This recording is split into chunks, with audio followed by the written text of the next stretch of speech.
Welcome to Pirate Radio Live. You can paint this one purple. Now live from the Pirate Radio studios in the heart of the Pirate Nation, here is your host, Clip Brock. Hello and welcome into a Wednesday edition of Pirate Radio Live. Clip Brock here inside the Pirate Radio studios, coming to you today on Pirate Radio 92.7 FM in Greenville, 104.1 in Washington. We're on 1250, 930. You can find us online, pr927fm.com. And you can watch the show on Facebook Live and on YouTube. And make sure you are subscribed to Pirate Radio TV on YouTube this football season, because Glenn and the crew have been pumping out all kinds of content. We've got all of the reaction from the latest practice for East Carolina football, Mike Houston comments, some player comments as well. Earlier this week, Donnie Kirkpatrick and Blake Harrell. You can watch that there. You can watch this show, The Brian Bailey Show, the newest edition of Pirate Radio Trivia, presented by White Claw Hard Seltzer and AJ McMurphy's, and a ton of other goodies there, all available to watch in their entirety on YouTube. You can watch this show live on YouTube as well, and rewind if you jump in halfway through the show, so a great feature there. All right, coming up on today's program, a lot to get to. We got a ton of ECU audio to get to. You'll hear from ECU football coach Mike Houston in just a moment.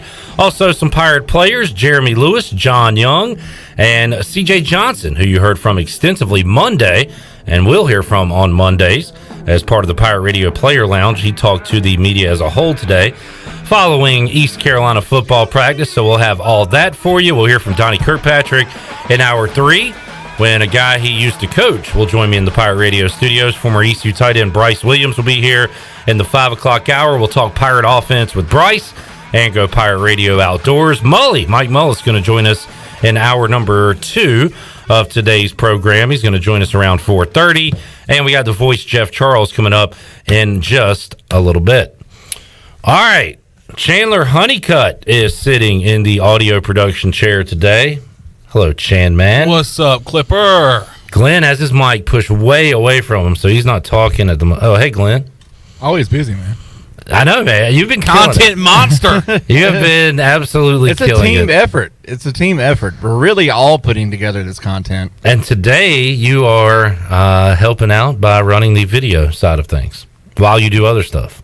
It's a team effort, Bubba. Hey, we're all in this together. I mean, it doesn't get done unless we all play our parts. I agree. Live together, die alone. Sure. If we don't continue to work the way we are, we're going to die. Just think about that, Chandler. You're going to die. Think about that, Chandler. All right, so, man, we're locked and loaded today. We also have Intern Gray. Intern Gray, who's been helping out behind the scenes, getting some Mike Houston audio together for us today. So welcome, Intern Gray. Intern Jalen was in earlier. Mm-hmm. So we're getting it done here on a Wednesday. You can be a part of the show, chime in on Twitter or Facebook Live, or we're live, so you can give us a call, 317-1250, if you have thoughts on ECU football or other topics. All right, let's start with Mike Houston here on a Wednesday and get his thoughts from ECU football practice, which concluded a few hours ago. Big Dog was out there, and let's hear what Mike Houston had to say, his opening comments after a Wednesday practice. I told the kids I was really pleased with the way that they practiced today. It's Wednesday. You're 3 weeks or the third week of camp, and you're getting ready to finish up the camp part and head to game prep stuff, and it's hard. I mean, we had a very physical practice on Monday. We had a very good shells practice yesterday, and so really kind of challenged them to not have a letdown today. Just really pleased. We've stacked together 3 solid days in a row this week, just as far as the way we compete. Had a variety of different situations today. Did some tempo stuff. Did some progression stuff during the team period where you just kind of play the ball live spot in certain situations, and I thought we handled it really well. And I think we're executing just a little bit better both sides of the ball every day. So pleased with where we sit right here today, and just want to finish up the week really good, and finish up camp on Saturday, and then start getting ready for our opener. All right, Mike Houston there with his opening comments. Houston was also asked about C.J. Johnson, who you heard from Monday as part of the Pirate Radio Lounge. You'll hear him all season long on Mondays here on Pirate Radio. Also, a guy that came on the scene in 2019 as a freshman, had a slow start, a strong finish, and ended the year as what we thought would be the go-to guy moving into 2020. As a freshman, C.J. Johnson, 54 catches, 908 yards, and 4 touchdowns. We saw those numbers take a massive dip in 2020. Still led the team in touchdown catches, but was down the list on catches and even yards, although he was great at yards per catch. Looking for a consistent 2021, and Mike Houston was glad to have him for spring ball and glad to have him in fall camp, and he was asked about C.J. Johnson's camp thus far. I think he's had the best camp that he's had since I've been here, and I think there's lots of reasons for that. I mean, I think his freshman year, he's a true freshman, and I'm just telling you, and it's even more that way now. The freshman, it's a reality shock, out there on the field. Last year we had the pandemic. They weren't here all summer. They weren't here all spring. So this is the first year that he's had a whole summer of training, and he's in the best shape he's been in. He's down under 220. He's running very well. He's really matured, and I think he's having a really good camp. All right, that is positive news for the now third-year wide receiver for East Carolina, and of course Holton Ahlers, former target at D.H. Conley High School. On the other side of CJ, he's facing some quality competition on the back end of the ECU defense. Mike Houston talked about his veterans in the secondary. It's been great because you've had so much competition. I mean, it's pushed. You can't go out there and take a day off. I mean, if you go out there and you're not on it, you'll look up the next day and you'll be down the totem pole. So I do think it has caused them to push each other, and I think that there's so many guys that are playing their best ball right now. Juwan Powell's one that just really stands out as having an outstanding camp, and it's he's a third-year guy, and he had some issues when he was young, and but just his maturity and just his competitive spirit. And Warren's the steady old guy back there, and he's the guy that he knows the defense. He can play any of the 3 safety spots, and that's something that's a luxury to have a guy that has that kind of experience and that kind of handle on the scheme. So I think that they're all pushing each other, making each other better. All right, Mike Houston there on the secondary. He also talked about the QB's process and progress this fall camp, Holton Ahlers, and also the guys vying for the backup quarterback spot for ECU. Well, I think it depends on what day it is. Some days I think they do, and some days, it frustrates me. But I think that all 3 of the guys that are competing for the 2 have shown flashes that they can handle the job. And then, all 3 have done things that frustrate you. So I think that, the next 2 days and Saturday especially is a big day towards deciding who that guy is. That kind of sets up a big second scrimmage for East Carolina this fall camp coming up on Saturday. He also referenced Thursday and Friday leading up to that scrimmage. So a lot of laser focus will be on the guys behind Holton Ahlers. It is not set as of right now who the backup quarterback is heading into Appalachian State, and we've seen it just about every year. You're going to need more than one quarterback, at least for a game, for a play throughout the college football season. So that is an important spot that is still yet to be won, it appears, at this point. I love a depth chart.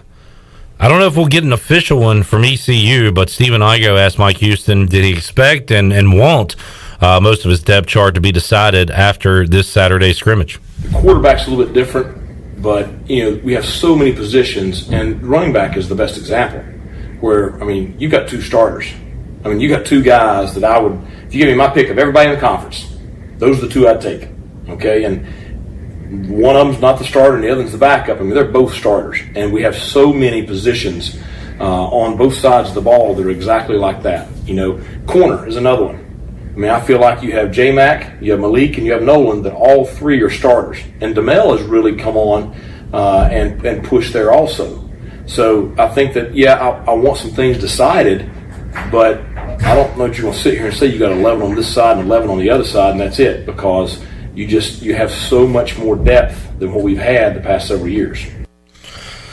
There is Mike Houston talking about his depth. It was a trend that started, 4 or 5, maybe longer than that, years ago, where you would start to see the oars on the depth chart, and we'd go to Mike Houston's press conference every week. Actually, Wahoo Mcdaniel's press conference, Scotty Montgomery's press conference, and you would get the game notes, the packets for each week, and it would have 7 of the positions would have an oar beside it. So, the coaches have no responsibility to give the media or opposing team or fans or anybody an official depth chart.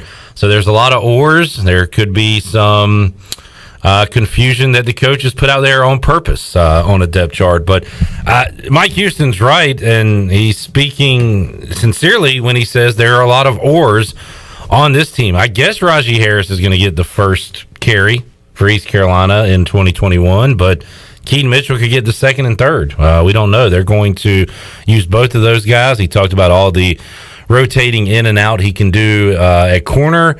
I think we're going to see that at defensive line. We talked with Igo yesterday about Noah Henderson, who right now might not be a starter for ECU, but they're going to work him back in as last time we saw him, he was a starting tackle for the Pirates, but that hasn't been since 2019. So you got a lot of positions now where guys are going to be fighting for the top spot throughout the season, throughout the first month of the season.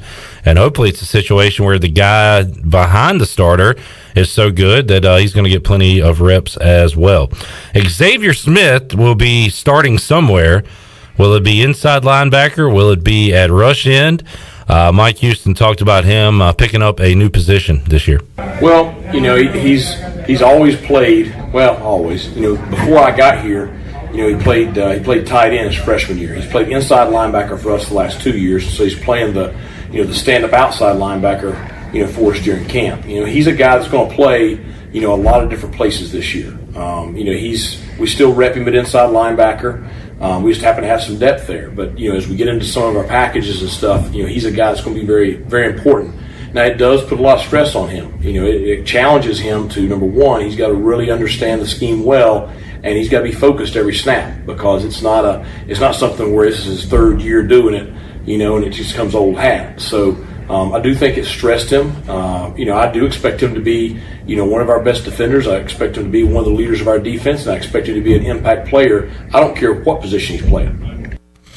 Xavier Smith is going to be a factor one way or the other for East Carolina in 2021, and what a personality on that guy. I really enjoyed hearing from him Monday during the Players Lounge segment on Pirate Radio Live. You can download that and hear it in podcast form wherever you get your podcast, and hear from Xavier, Bruce Bivens, and all the Pirate players that are now Pirate Radio athletes, a team with us here, and you'll be hearing from them throughout the season.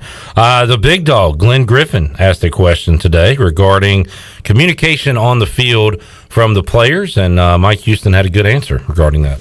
They're either coached to do it or they're allowed to do it. That's the deal. And the kids, for the most part, they'll do what you demand of them, because they want to win. They want to be great. And so it's a whole thing of, communicating to them the importance, showing the importance, but then demanding it from them during practice.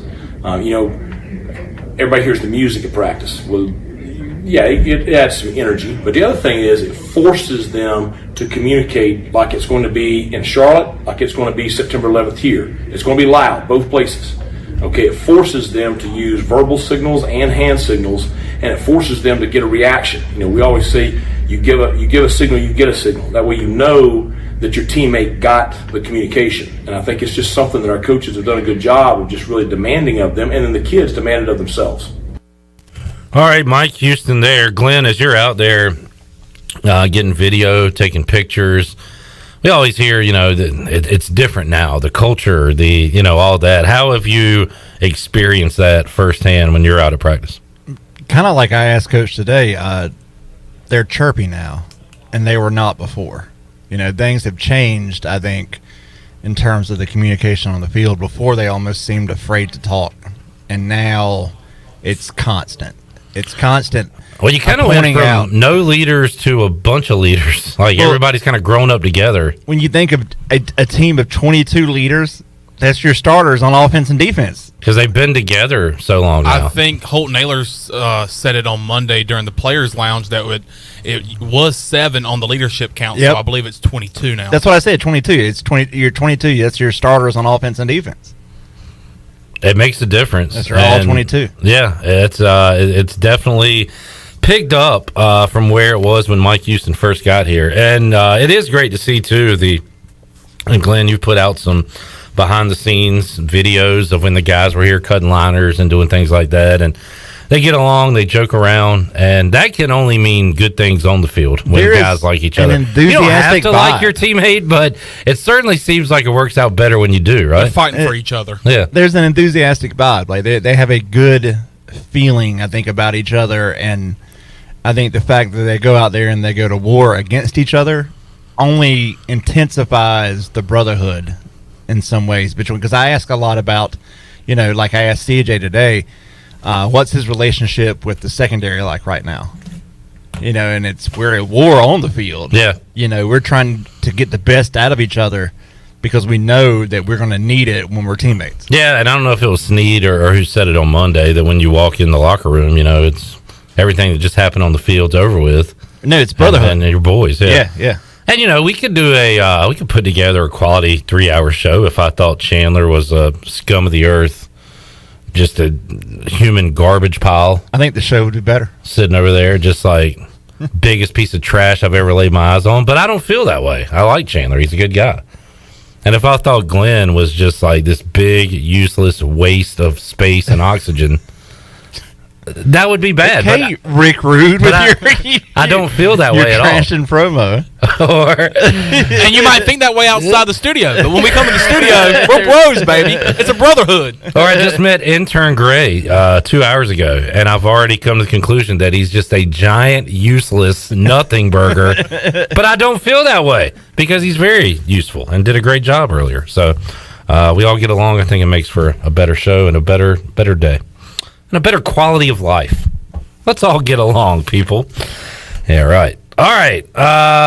Next, what do you want to see in the scrimmage on Saturday? Asked by one Ronald Woodward. Well, I think I'd like to see better execution. I'd like to see the intensity level at a higher level, and then I just like to see our guys that I know are guys, play like guys. The guys that are going to be our playmakers, I want to see them make those plays. So I just think it's a challenge to see us play, the way I know we are. And we're going to try to get everybody working. So you're going to see the frontline guys in there, and you're going to see some of the depth guys in there. So I think it's for a young guy like Pop McKay, this is different than anything he's ever done in his life. And it's to the point when we did inside run today, and I'm telling you, that ain't for the faint of heart. Now they are striking each other. It's rich the way I wanted it to be. When I got here, I talked about it when I took the job, and it was a dang pillow fight, and it ain't that way anymore. And so for a guy like him, now Saturday's so important because it's going to be the closest it's going to be to a game situation. So that when he steps foot on the field, whenever it is, whether it's down in Charlotte or later on in the season, when he steps foot on the field, he's prepared to be successful. And so I think these live situations, whether it's a session of practice or that scrimmage on Saturday, are so important for those young kids. All right, and speaking on Pop McKay specifically there, I hope he turns out to be a really good running back because that is a cool nickname to have.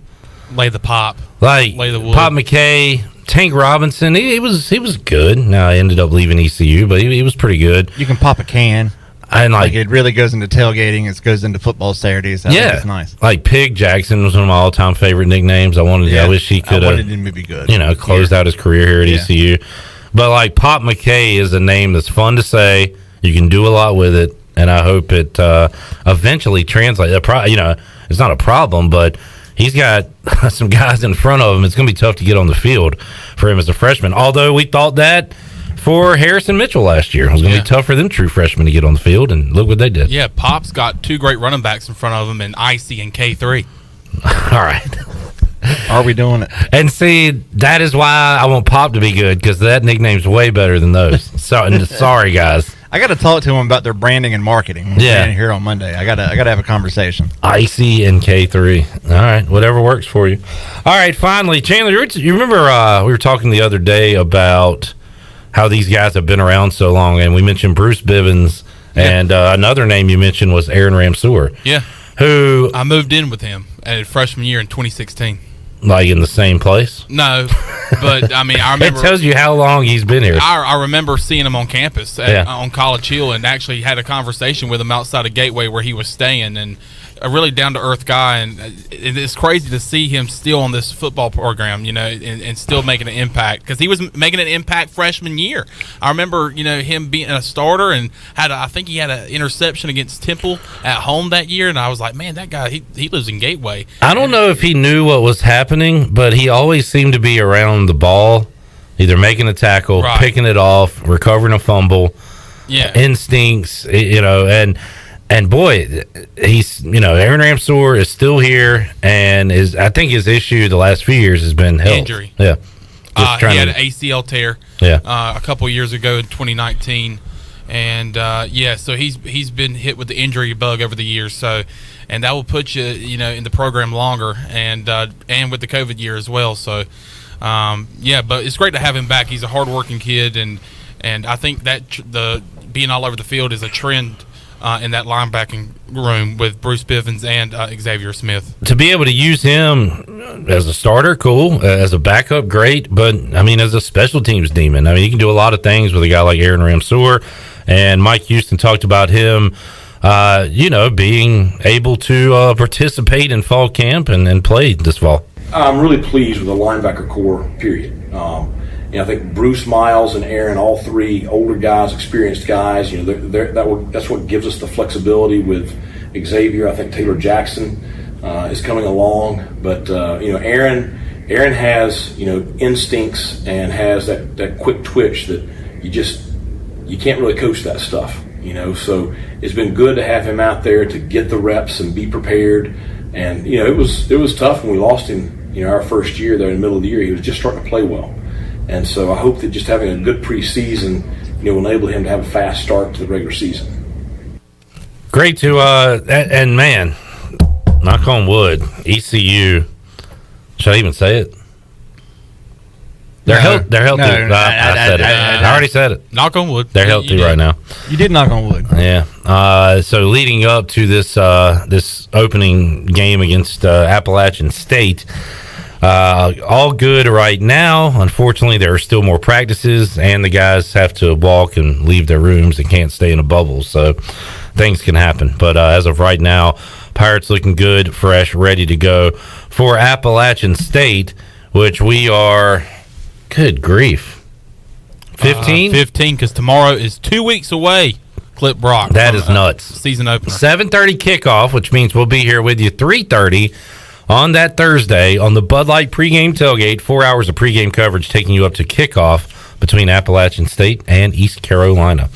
All right, let's take a timeout. We'll hear more. We'll hear from Donnie Kirkpatrick later on the show. Also got some Jeremy Lewis, CJ Johnson, John Young to get to during today's program.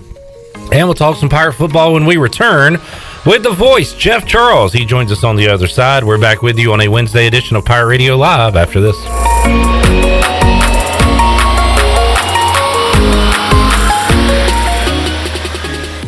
Hey Birdland, experience an Orioles game this season with the convenience and privacy of your very own suite. Choose from an array of options and prices to gather with family and friends or entertain clients. Each suite features climate-controlled interior seating, a private restroom, and comfortable outside seating. Plus, enjoy the best views of Camden Yards. Suites can accommodate 8 to 22 guests. Capacity is limited, so select your dates and purchase tickets now. Learn more about single-game suites at Orioles.com/suites. The best place in Greenville to unwind after work and have fun is AJ McMurphy's. AJ's has daily food and drink specials and an awesome patio perfect for some outdoor dining. Stop by AJ's on Monday for open mic, music on the patio on Tuesday, sports trivia with me, Clip Brock, on Wednesdays, and music bingo on Thursday. AJ McMurphy's, Turnberry Square at Bells Fork, and on Facebook, Instagram, and Snapchat. Trying to decide where to get your car washed? Well, let Tommy's make it an easy decision with free unlimited car washes for the month of August. All you have to do is go to your app store, download the Tommy's Express app, enter code NCJM. That's the promo code NCJM. Select the unlimited quality wash, register your vehicle, and you're good to go with free car washes all of August. If you like it and keep it, it's only $19.99 a month. If not, you control it and you can cancel it anytime. Tommy's Express on the corner of Red Banks Road and Greenville Boulevard, Greenville. Save lives, be a hero, and make $1,000 your very first month donating plasma at Grifols Biomat USA. At Grifols, it adds up fast. New donors can earn up to $1,000 in your very first month. It's the easiest way to make extra money. Start now at Biomat USA, 505 South Memorial Drive, Greenville. Find your donor center at grifolsplasma.com. Make up to $1,000 in a month and save lives now at Grifols Biomat USA. A better donor experience and better pay. Safety comes first at Greenville Utilities. Did you know that by itself, natural gas is completely odorless? As a safety precaution, a chemical is added to the gas that gives it a distinctive and unpleasant odor. This allows you to detect the slightest amount of natural gas both indoors and outdoors. If you smell a strong odor of natural gas in or near your home, you should immediately call Greenville Utilities. GUC maintains staff around the clock in order to provide immediate response to emergencies such as natural gas leaks. You can count on GUC to keep safety job number one. At Tiebreakers, we admit we have a bit of a problem. People love our wings so much that they're starting to sell their home TVs just so they can watch all the sporting events here at Tiebreakers. Seriously, we're glad you love our hand-breaded, hand-cut boneless wings that much, but we really need you to go home at the end of the night. It's okay, we'll be here tomorrow. And when you come back, bring a friend with you. For great food, great friends, and cold beer, we'll see you at Tiebreakers. Tiebreakers, break the chain, eat local.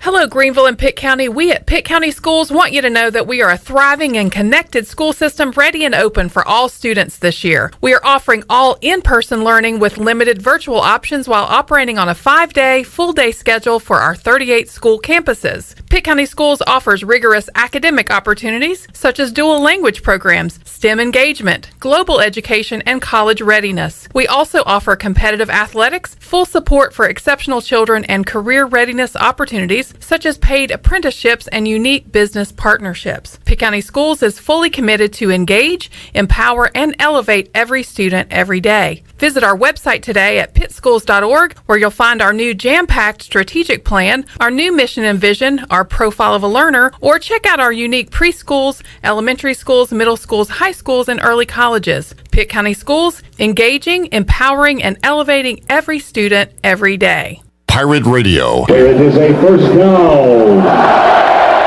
Pirates. The voice of the Pirate Nation.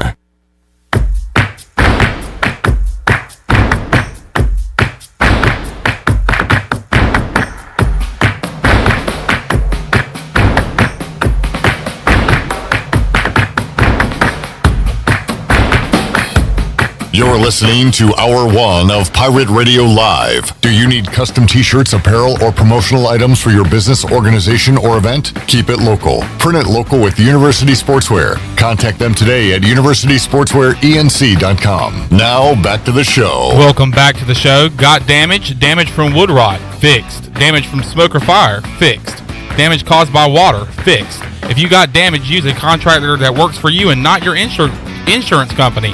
Visit fixednc.com today or call 999-0001. That's 3 9s, 3 zeros, and a 1. Fixed NC, restore, renew, maintain. Now let's head back into Pirate Radio Live. Here's your host, Flip Rock. Coming up later on in today's program, more ECU football audio for you, fresh off the presses. We'll hear from Jeremy Lewis as the now defensive end for East Carolina. Talk to the media after practice today. Also, more from C.J. Johnson, East Carolina wide receiver. And punters are people too. John Young spoke today to the press, so we will hear that. Also, Donnie Kirkpatrick, Bryce Williams' former position coach. We'll hear from Donnie K when Bryce Williams is here. So we'll talk some Pirate offense in Hour 3 with Bryce Williams and hear from Donnie Kirkpatrick.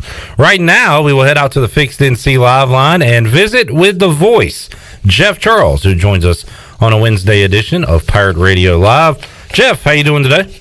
Cliff, I'm doing great. We're only, 2 weeks and 1 day away from the start of the football season at ECU. Hard to believe, but we are certainly counting down the hours now as East Carolina begins their season against Appalachian State. It's a big Saturday, Jeff, for a lot of different people because it's Meet the Pirates, it's Media Day, it's the second spring scrimmage. There's a equipment sale going on, so we'll have a lot of excitement here in a couple weeks, but folks will be fired up for this Saturday as well.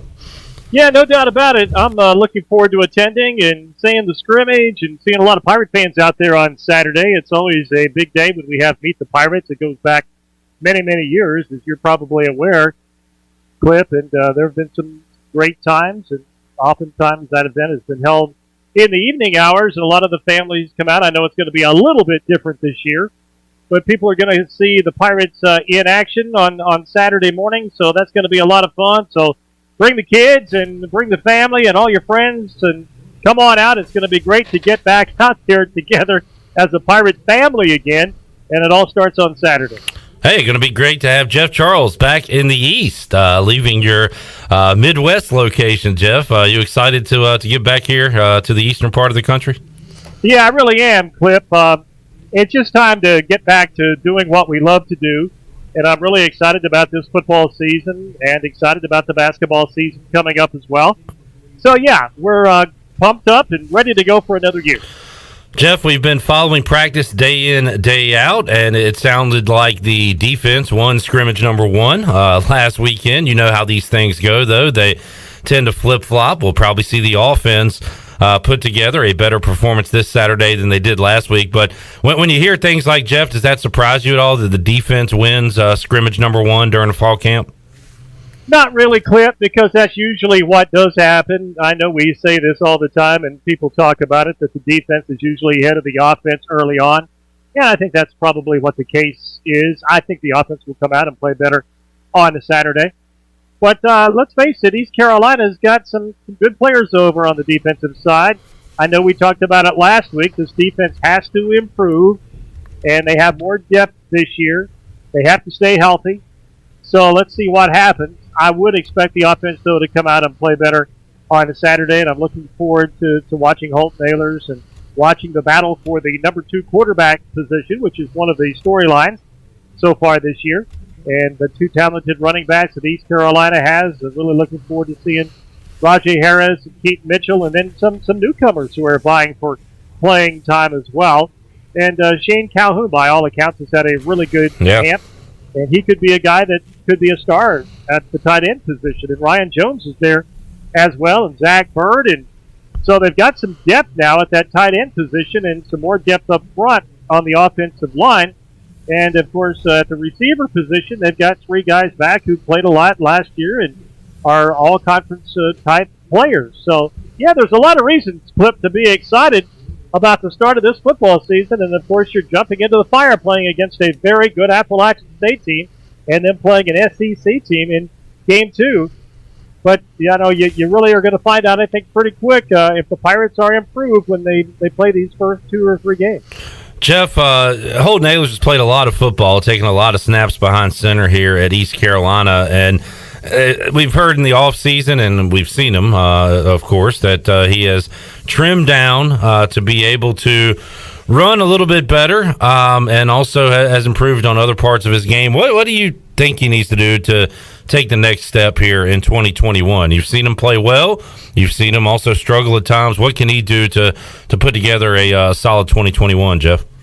Well, I think Holton just needs to be Holton, and we all know he has a great work ethic. He's a great leader, and I just think the maturity and the experience that he is gaining will continue to make him a better football player. And quarterbacks can only, as you well know, Clip, be as good as the offensive line and also the guys around them. And so you have to surround Holton with a good running attack and also good receivers, and certainly where it all starts, up front of the offensive line. We've all got our fingers crossed that this offensive line is going to be better this year and deeper this year than what it's been as well. So I think if Holton's got the quality players around him, you'll just see his play improve. I know his accuracy was better last year. You'd like a quarterback's accuracy to be around 65 to 68% if possible. And I know Holton is knocking on the door right at 61% from last year. And so he's getting better. And, again, last year, because of the lack of depth at quarterback, I don't think they wanted him to run that much. But, hey, when Holt Nailers is healthy and they turn him loose, we all know he's a very, very good runner. And I've watched a lot of practices and a lot of games with Holton over the years, and I've seen him run away from defensive backs as a 6'4", 232-pound quarterback. So he can run. We all know that. So I hope that this year maybe they open things up for him a little bit more, and he can run the football and just add another dimension to this offense. Looking forward to the start of Pirate football season. We'll visit with the Voice before the kickoff on September 2nd on the Bud Light pregame tailgate. 4 hours of pregame coverage that'll take you right up to the 7:30 kickoff, and we'll be with you after the game on the U.S. Sailor fifth quarter call-in show, taking your calls after East Carolina and Appalachian State. Jeff, while you're in that part of the country, I want to ask you about Michigan, and the preseason rankings have come out. And you've got the Wolverines outside the top 25. If you go by the others receiving votes, they're outside the top 30. And it's one thing to lose to Ohio State like Jim Harbaugh has done, but it's another thing to be out of the top 25 completely and to just not be one of the top 4, 5, 6 programs in your own conference there in the Big Ten. So what's the talk around there about Michigan football heading into this season? Well, Cliff, it's another thing, too, to lose to Michigan State. They lost to Michigan State last year with a first-year head coach in Mel Tucker. And Harbaugh's been there a few years, as we know. I think the feeling here is one that you could probably imagine among Michigan fans, and I do run into a lot of Michigan fans, is that Harbaugh's on the hot seat, and he needs to do better this year to keep his job. I don't think that's any big secret to anyone. So we'll see if they're going to be better. It's amazing, and you and I talk about this, Clip, about recruiting and how recruiting classes are ranked. Well, if you go back over the last few years, Michigan, and they do recruit nationally. Michigan is a national brand. I mean, they get players from California and everywhere else, and their recruiting classes are usually some of the top recruiting classes in the country. But when you look at what's happened on the field the last few years, it really hasn't translated to them having a whole lot of success. So I don't really know the reason for that. There just seems to be something lacking with the program. And this is a big year for Jim Harbaugh. This is a big year for Michigan football. I think Michigan State, as we're talking about the teams in this state, they're still pretty much in a rebuilding mode. What's really interesting is that Russo, who was the quarterback at Temple, is vying for the starting position at Michigan State as the starting quarterback. And I know a lot of fans of the Pirates remember Anthony Russo when he played against ECU and he played at Temple. And I always thought he was a good quarterback. Yeah. Well, he's transferred to Michigan State, and he's in a battle for the number one quarterback position. They're still in camp, and they have not named a starter as of yet. But they're still kind of in a rebuild mode with a second-year head coach. The team in this neck of the woods that is supposed to be really good this year, Clip, and possibly a top 25 team in the MAC is Toledo. Toledo is supposed to be loaded this year, especially defensively, and they've had a great program for years, but they're expecting to have one of their best teams that they have had in a long, long time, and they are the pick to win the MAC this year, and they are the pick to be a top 25 team, and as you well know, just about every year the MAC has one team that is either knocking on the top 25 or is a top 25 team. Western Michigan had that great run a few years ago, and you go back down through the years and see the other teams in that league. Northern Illinois had a great run. Great run. I was about to say. Northern Illinois. Ohio U has been really solid. Now, Frankie Solich has retired at Ohio U, so they've got a new coach there. Kent State's supposed to be pretty good this year, and they have struggled. And Central Michigan will be pretty good this year, I think, too. So, there's a lot of good football up here. And there's a lot of great high school football. We like to talk about our high school football in North Carolina. In this state, there's a lot of great high school football, especially in the Detroit area. And Valley Sports, which is the regional sports cable here, just announced last night, as a matter of fact, that they are going to do a Friday night high school football game of the week on Valley Sports, which goes all over the state of Michigan, which I think is a pretty cool thing. And they've been pumping up a doubleheader that they're going to have the first night of college football or high school football coming up next week. I think it's really neat that you're going to see a regional sports cable take that much interest in high school football and actually televise a high school game of the week on a statewide network. Kicking things off this Friday here in North Carolina, Jeff, we'll have D.H. Conley football on the airwaves coming up Friday night right here on Pirate Radio as they begin their fall season. After a short off season, they already had a spring season in 2021. Now the regular fall season coming up for area high schools. Jeff, let's talk some baseball before we let you go. If the playoffs started today, I love that phrase. My Atlanta Braves would be in because they are the hottest team in baseball right now, Jeff. And I knew the Mets would collapse. I didn't know the Phillies would collapse as quickly as they did. But the Mets have lost 5 straight. Phillies lost to the Diamondbacks last night. So the Braves, who were looking up at these teams for the entire season, now have a bit of a cushion, 2.5 game lead over the Philadelphia Phillies. I know you do your sports updates, Jeff. You've been talking about a lot of Braves wins here in the last couple of weeks. Yeah, the Braves have been crushing it, haven't they, Clip? And I like the offense. Adam Duvall, the former Cincinnati Red, is having a big year with the Braves. I think it was number 27 he hit last night. Freddie Freeman hit number 26. So they've got some real power in that lineup, and they have good pitching. And they have just gotten hot at the right time. Now they're hoping that it can hold up for another 6 weeks, and they can win the division. The Reds are in a position to get a wild card spot. Yeah. Last time I looked, they were knocking on the door just about 2 or 3 games out of that final wild card spot. Game and a half back, Jeff. Game and a half behind the Padres. Yeah. Well, they've had a really good last 6 weeks or so, too, kind of like the Braves. So they're playing very well. And, the other teams in Major League Baseball, of course, that you always talk about that are having good seasons. The Yankees seem to be coming back a little bit now. They've had a lot of injuries this year. So we'll see what they can do. Rizzo's supposed to be back. He's had COVID issues. They picked him up, of course. And you usually this time of the year, Clippers, talk about the Cubs. But they are now in a rebuilding situation, a number of games under 500. So they are struggling right now. So it'll be fun to watch the last 6 weeks of the season. And still, the Mickey watch is going on. Miguel Cabrera, I think it's now 16 or 17 at bats since he hit number 499. And he has not hit number 500 yet. It'll come. He'll get it. But people are getting a little antsy for Mickey to finally get number 500. I'll tell you what, the opposing pitchers don't want to be the guy that gives up home run number 500 to Miguel Cabrera, and he's not getting anything to hit. He was walked a couple times last night, and those pitches weren't even close. So it'll happen, like I say, at some point, and he'll get number 500. He's had a wonderful career, and he's also knocking on the door of 3,000 hits, too. Yeah, Cabrera's going to make history, and then that pitcher will be on the wrong side of history. You bring up a good point, Jeff. They don't want to groove that fastball and be the one. So there you go. Jeff Charles joining us on the Fixed NC Live line. Jeff, excited to see you back here in the Pirate Radio studio soon, and excited to hear you on the broadcast with Kevin Monroe. We need to talk to Kevin Monroe. I hadn't talked to him this summer to talk some Pirate football as we are getting closer and closer. It's a great time of the year, Jeff. Everybody's 0-0 and has expectations that their team's going to win it all. So it's an exciting time.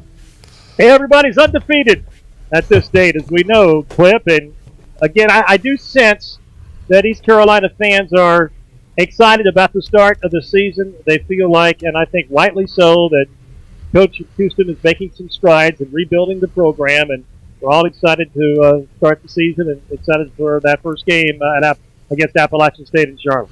Jeff, thanks for joining us today. We'll check in with you again next Wednesday here on Pirate Radio Live. Okay, Clip. See you soon.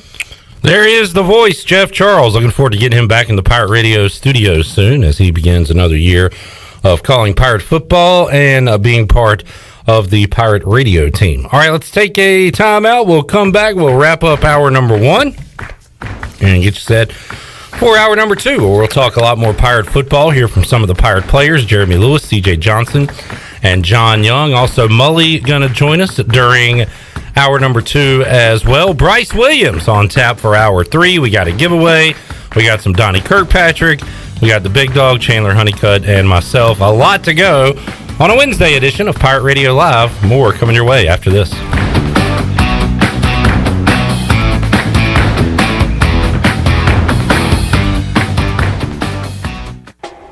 Hey Pirate Nation, this is Amanda Houston, and when it came time to make the game-winning play for relaxation at our house, I made the right call to Jamie Lang and Carolina Hardscapes. Jamie and his team built the backyard oasis of our dreams with a beautiful custom paver patio, outdoor lighting, and fireplace. Make your backyard incredible and call Carolina Hardscapes today at 364-1201 or visit their showroom on Fire Tower Road across from Bostic Suck. Go Pirates! This is Stephen Igo. You've heard from me plenty on Pirate Radio Live and perhaps have read some of my work on HoistTheColors.net. Now, get an extension of our in-depth coverage on the Hoist the Colors podcast. From game previews to immediate post-game analysis to emergency podcasts for breaking news, we've got you covered. A cast of guest co-hosts from fans, former coaches, and other writers join me for 2 podcasts weekly to break down all things ECU athletics. Subscribe to Hoist the Colors now on Apple Podcasts, Spotify, or Google Podcasts. Pirate fans, get ready for a winning season and team up with Quality Equipment, your local John Deere dealer and proud sponsor of the ECU Pirates. When you do business with us, you'll get things done right. We're proud to offer a large selection of new and used John Deere equipment, a fully stocked parts department, and a highly trained staff who is here to support you throughout the life of your equipment. So get quality done right before every ECU game day and visit QualityEquip.com. Ahoy, mateys! To keep those cars clean, you need the Pirates Cove Fast Pass. Greenville's original express car wash is now offering a fast pass for as low as $19.99. That's one pass, 4 locations, and unlimited washes. Visit us in Greenville on Fire Tower Road, Memorial Drive, and East 10th Street, and also in New Bern on Glen Burnie Road. And by popular demand, Pirates Cove on Fire Tower Road is now offering interior cleaning. So we have you surrounded. Pirates Cove, the official car wash partner of ECU Athletics. Great food, great atmosphere, and great service is Ottavola Market Cafe. Ottavola is simply a restaurant that focuses on that, being a great restaurant. There's something for everyone at Ottavola. The menu offers a variety of great choices like pastas, pizzas, sandwiches, soups, salads, and seasonal rotating selections. Lunch or dinner, Ottavola is always the right call. Call ahead and get Ottavola to go, or stop by the bar for a drink with friends. It's simple. Come and eat at Ottavola Market Cafe, Red Banks Road next to Food Lion, and OttavolaMarket.com. Ottavola, Pirates supporting Pirates. Although innovative new resources such as digital media and social networks have grown in popularity, smart marketers recognize that printing is a mainstay. We live in an age of computer hacking, scams, and fly-by-night businesses, so it's reassuring to consumers when they receive printed marketing pieces. It exemplifies business confidence and conveys a high level of commitment. It also fosters trust, which leads to engagement and ultimately brand loyalty. When you're ready to grow your business, come to PIP, where business goes to grow. Did you know time spent outdoors can help improve your children's health and bring balance to their life? The Outdoor Heritage Advisory Council invites you to join the Patch program. This program is for any child under the age of 16 and includes activities like fishing, hunting, and hiking. These are just one of the many ways you can earn the exclusive patches from the Outdoor Heritage Council. For more information on how to sign up and get your adventure started, visit outdoorheritage.nc.gov. Here today with Angus, also known as Jeff Bell to his friends and family. Why F3? Well, in terms of trying to develop yourself physically, when you depend on yourself, you can have kind of good periods and bad periods. But with F3, the social aspect of working out just really motivates you to go a lot farther than you can on your own. One letter, one number, F3. Fitness, fellowship, and faith. All workouts are free of charge and open to all men. Leave no man behind, but leave no man where you find him. Learn more today at f3enc.com. Pirate Radio. All of our last names are ECU. The voice of the Pirate Nation.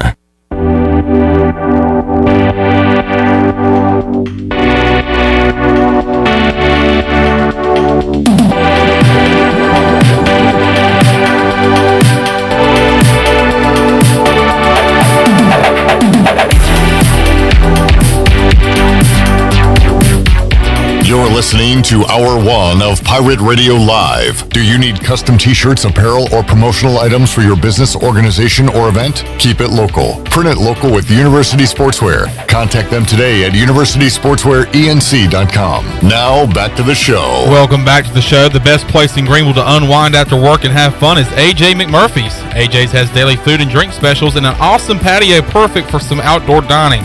There's something for everyone every weeknight, including sports trivia with our very own Clip Brock. AJ's has live music every Friday and Saturday night with no cover and brunch every Sunday. Make today and AJ's day. Now let's head back into Pirate Radio Live. Here's your host, Clip Brock. All right, looking forward to a fun night of sports trivia. Tonight at 8 o'clock, we'll have the MLB games on TV. Is there still Summer League basketball going on? No, the Kings won. Kings won the Summer League. Davion Mitchell guys, I believe, was MVP. The guy from Baylor. Did they do? Do they still do the tournament? I think there was some sort of tournament. Yeah, there was a championship. Okay. Yeah. I just saw the Hornets were tweeting things like summer is almost over, like when they were updating their last game. They were getting beat. So anyway, all right. Well, we'll have MLB on tonight. Anything else going on? No, not that I know of. But since you bring up the Hornets and you're wearing a Hornets hat, Hornets. LiAngelo Ball averaged 17.6 points this summer league season. Brother of LaMelo. Is that eyebrow raising to some? What does it translate to though in the league? Like, well, first of all, 5 points. First of all, is he going to be on the roster? That's the question.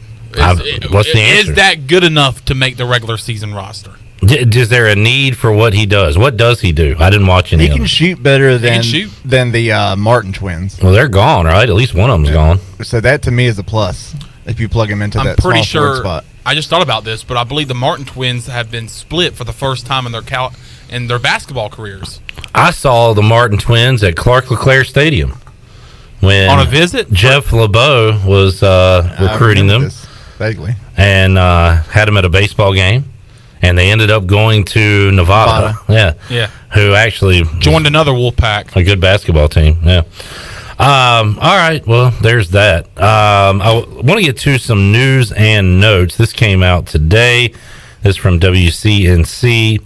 The Carolina Panthers have made a decision on masks and guidelines when it comes to Bank of America Stadium. The Panthers announcing yesterday that guests and staff must wear a mask at indoor spaces at Bank of America Stadium. Masks are required on the indoor concourses on the 300 and 400 levels, and this means that will affect the upcoming college football games. The Duke's Mayo Bowl Classic, whatever they're calling it, with Clemson and Georgia on Saturday night, but more important to us, East Carolina and Appalachian State on Thursday, September 2nd.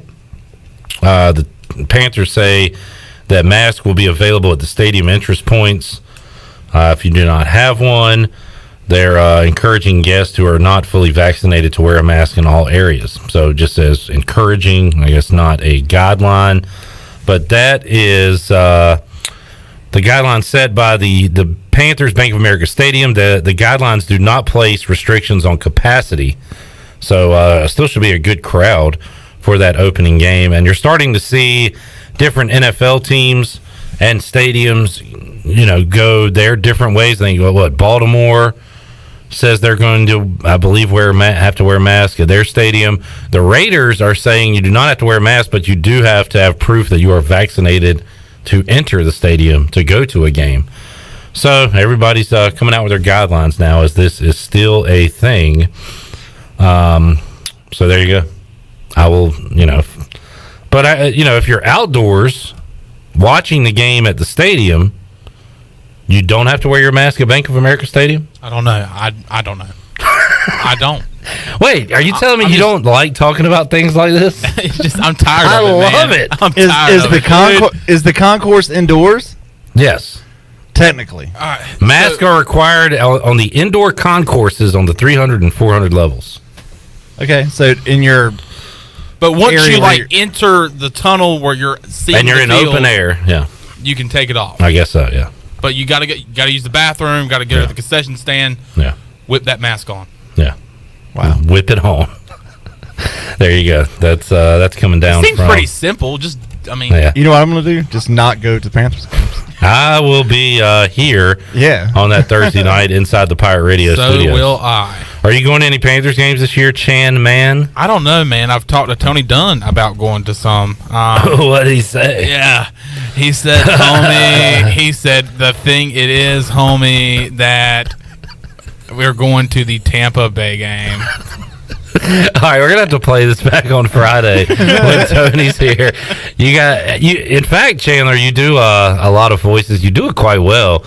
But this has been months now. But you were like, I can't do a good Tony Dunn. Nah, but you've been kind of working on it. Like, if you have some sort of like unique voice or any kind of like it's the phrasing, any kind of body language, I try to like pick up on that. And Tony has like a unique voice, you know. Well, and it also is that he says is that is. He does. He says that a lot.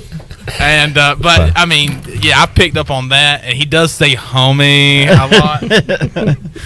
So there you go. So Tony Dunn coming back on Friday. He just got back from Cancun. Yeah, we'll be talking to Tony, who remember last. Yeah, I was going to say, last year he brought COVID to the United States. He went to Spain in the middle of. I want to say Italy. Same thing. He went to Italy in the middle of the worst. Yeah, and then came right back here to Pirate Radio Studios. So now he's been down in Mexico. So we'll see what he brings with him this time. Right off the plane, right into the studio. Yeah, just like we did it last time. No stoppage, no quarantine, no checks, no nothing. Yeah, just right in here. All right. How the hell have the Braves gone from Acuna's hurt, Ozuna did his mess. Soroka's hurt. His mess. Soroka's out. Ian Anderson are hurt. This year, we're just going to punt this year. We'll be back next year. Travis d'Arnaud was hurt. They went from that to they're about to run away with the freaking division. 20-10 since the All-Star break. They're up 2.5 games now. Phillies lost to the lowly Diamondbacks last night. The Mets are an absolute mess. I keep seeing like tweets about DeGrom pitching to Lindor like in a simulated scrimmage or something. Well, that's great, but you got like a month and a half left. You got to be with the big league team trying to win games. You got to shut him down for the rest of the year. I don't understand why you wouldn't. I mean, it's like just to protect your asset. It's a Strasburg situation with him where like he's got it, but seems like he or Syndergaard. They just always have. Maybe they have a quack doctor though, because you've got the situation with DeGrom and then you had the situation with Rocker. I wonder where that phrase began. I love it, where you call a doctor a quack. Yeah, I don't know. That's like I like that wording, but I don't know where that came from. That guy's a quack. It's cool. It's fun to say. Maybe he is a quack though. Maybe he doesn't know elbows. Because Rocker to me looked pretty good last time I saw him. Yeah, and now he is going to play independent league baseball for a year and go back into the draft. Is he going to do anything? I thought he was just going back into the draft.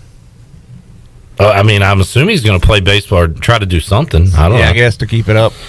But he's not going back to Vandy. Yeah, correct. All right, he will not be a Vandy boy moving forward. Let's take a timeout. We'll come back. We'll talk Pirate football here from. What do we got? We got a defensive end, a wide receiver, and a punter. Punters are people too. We're from Jeremy Lewis, CJ Johnson, John Young, talk Pirate football, and more when we return on Pirate Radio Live here on a Wednesday. Back with you after this.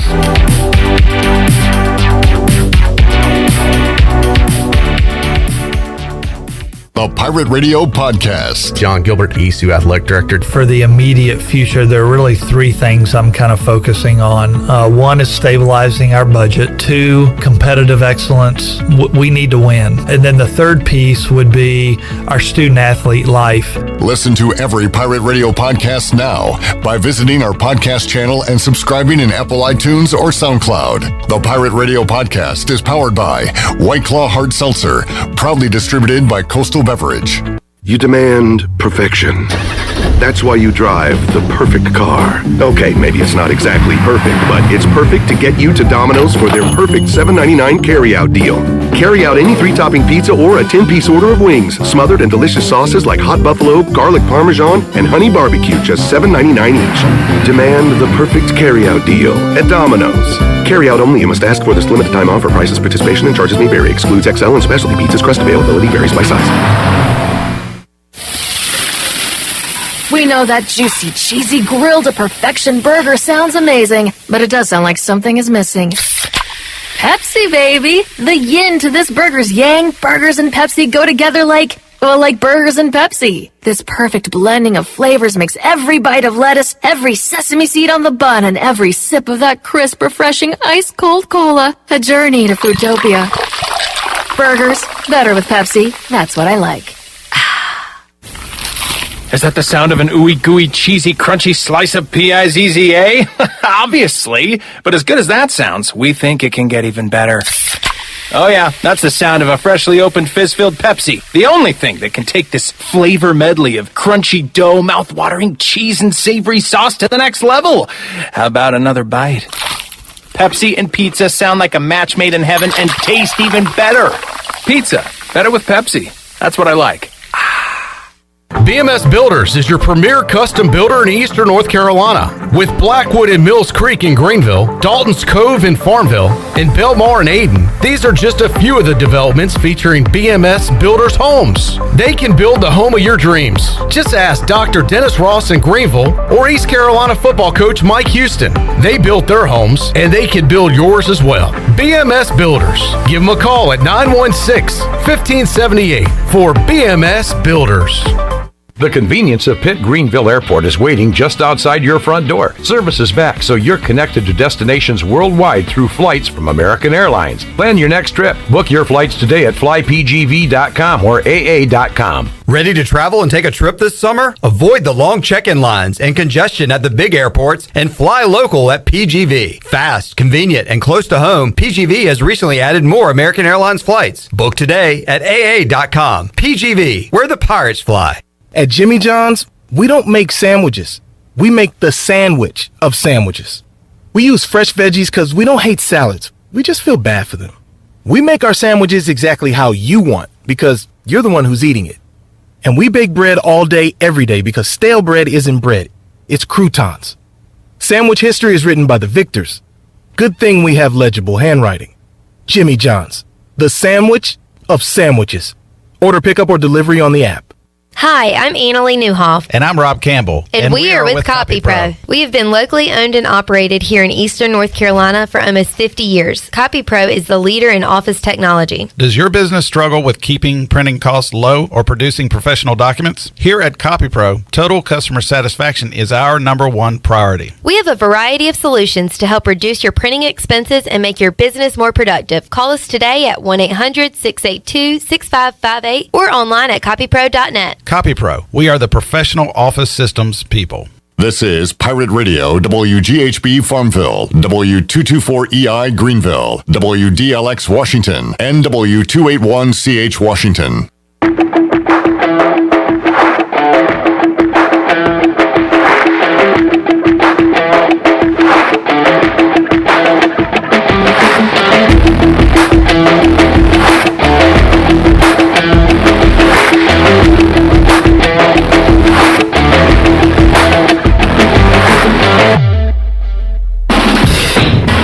You're listening to Hour 2 of Pirate Radio Live. This hour of PRL is brought to you by Select Bank and Trust. Banking is banking until the service is not the same. Wouldn't you like to deal with a bank that is responsive to your needs, can make local decisions, and cares about you, the customer? Try Select Bank and Trust. Bank local. Bank select. SelectBank.com. Now, back to the show. Welcome back to the show. Villa Verde on 10th Street and Villa Verde Dose by the hospital are open for you, serving unique and healthy dishes from the Dominican Republic. Order online at myvillaverde.com or the Villa Verde app. Order a family meal that feeds 6 to 7 people, and they will have it ready for curbside pickup today. Whether it's dine-in or takeout, Villa Verde is a platform for good. Now let's head back into Pirate Radio Live. Here's your host, Clip Brock. All right, Chandler Honeycutt in the audio production seat. Glenn Griffin, the video production seat. I am in this particular seat. Bryce Williams will be in the seat right beside me coming up in about an hour from now. We will talk to Mike Mullis in just a little bit. We will talk to hear from some ECU football players right now. Glenn Griffin, Jenny Shelton, they've been doing a great job out at ECU practices, scrimmages, this fall camp. And Glenn, before we get to the 3 young men we heard from today, Jeremy Lewis, CJ Johnson, John Young, I'm going to say, if I had to talk to one guy on the team, on this 2021 ECU football team, who gets the Zeke Bigger Award I would go with Xavier Smith as of right now. That would be my choice. A lot of personality, good answers, thoughtful. He's probably my number one draft pick because I'm looking for both information and entertainment. Correct. He's got them both. I was going to ask you, you've been around more of the players than I have at this point. Who's up there with Xavier so far this season? I mean, I think CJ's kind of came out of his shell a little bit. Good and call. has spoken more. Yep.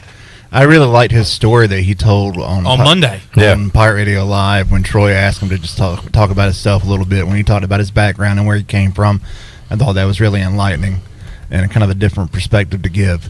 I'm excited about having Rajay Harrison here. Yeah. I think that's a guy that doesn't really talk a lot that probably has some things to say, about his perspective on the game.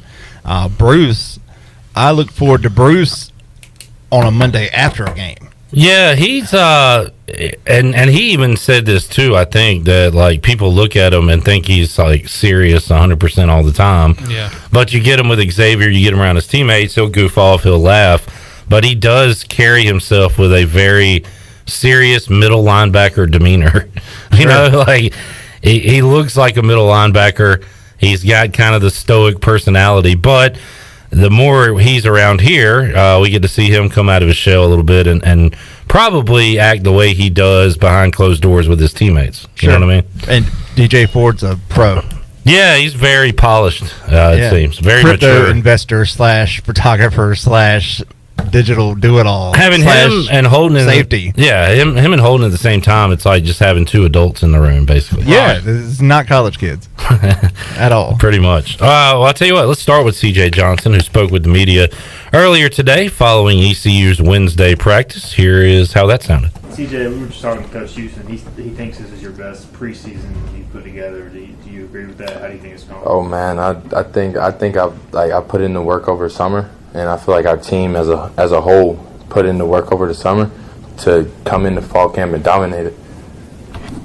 He also mentioned at this point in camp, you kind of feel the season's close and that type of thing.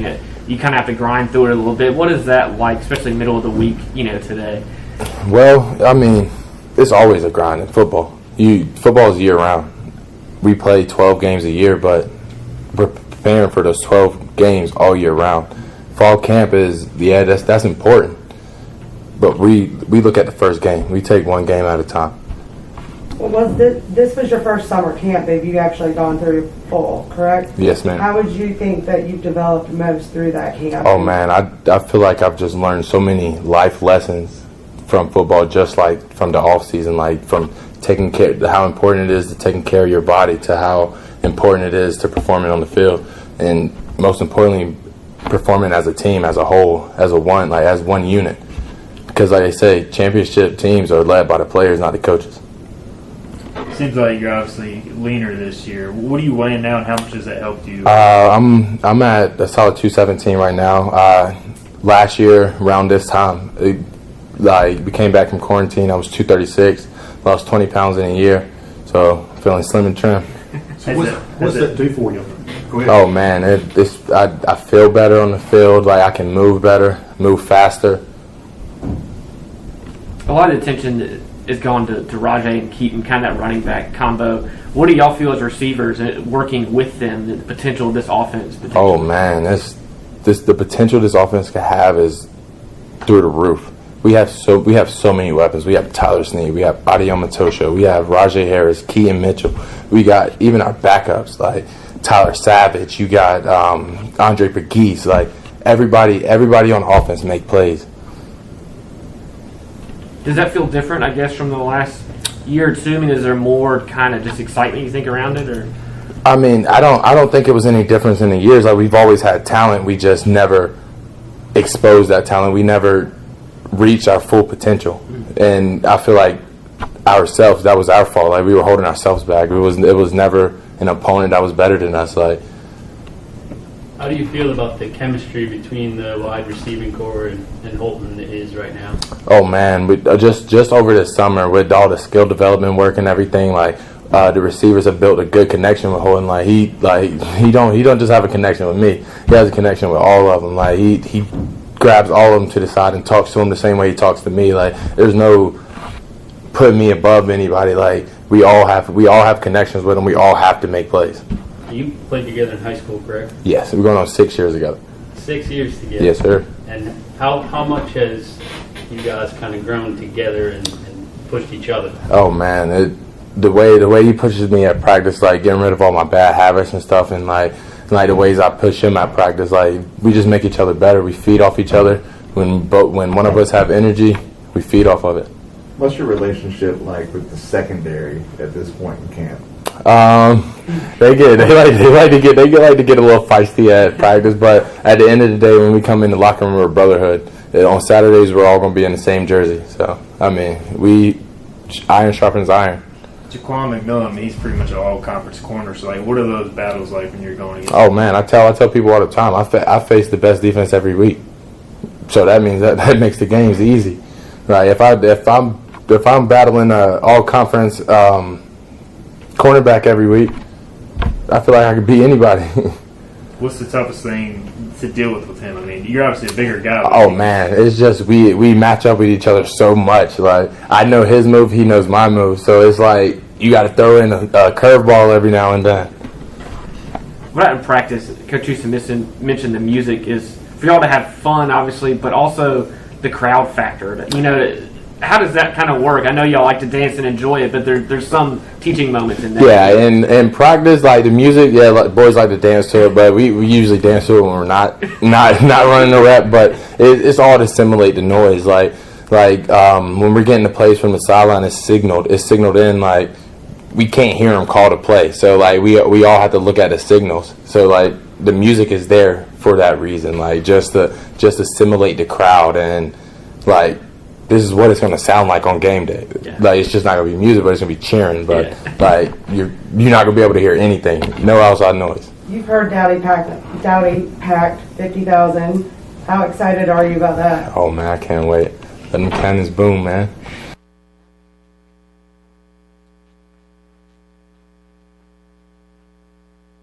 There is C.J. Johnson, ECU wide receiver, speaking to the media today. And Glenn, that was a good call when I asked who is up there with Xavier Smith for best interview, because he would not be on my list prior to this offseason. No, prior to the past 2 weeks. But you're right.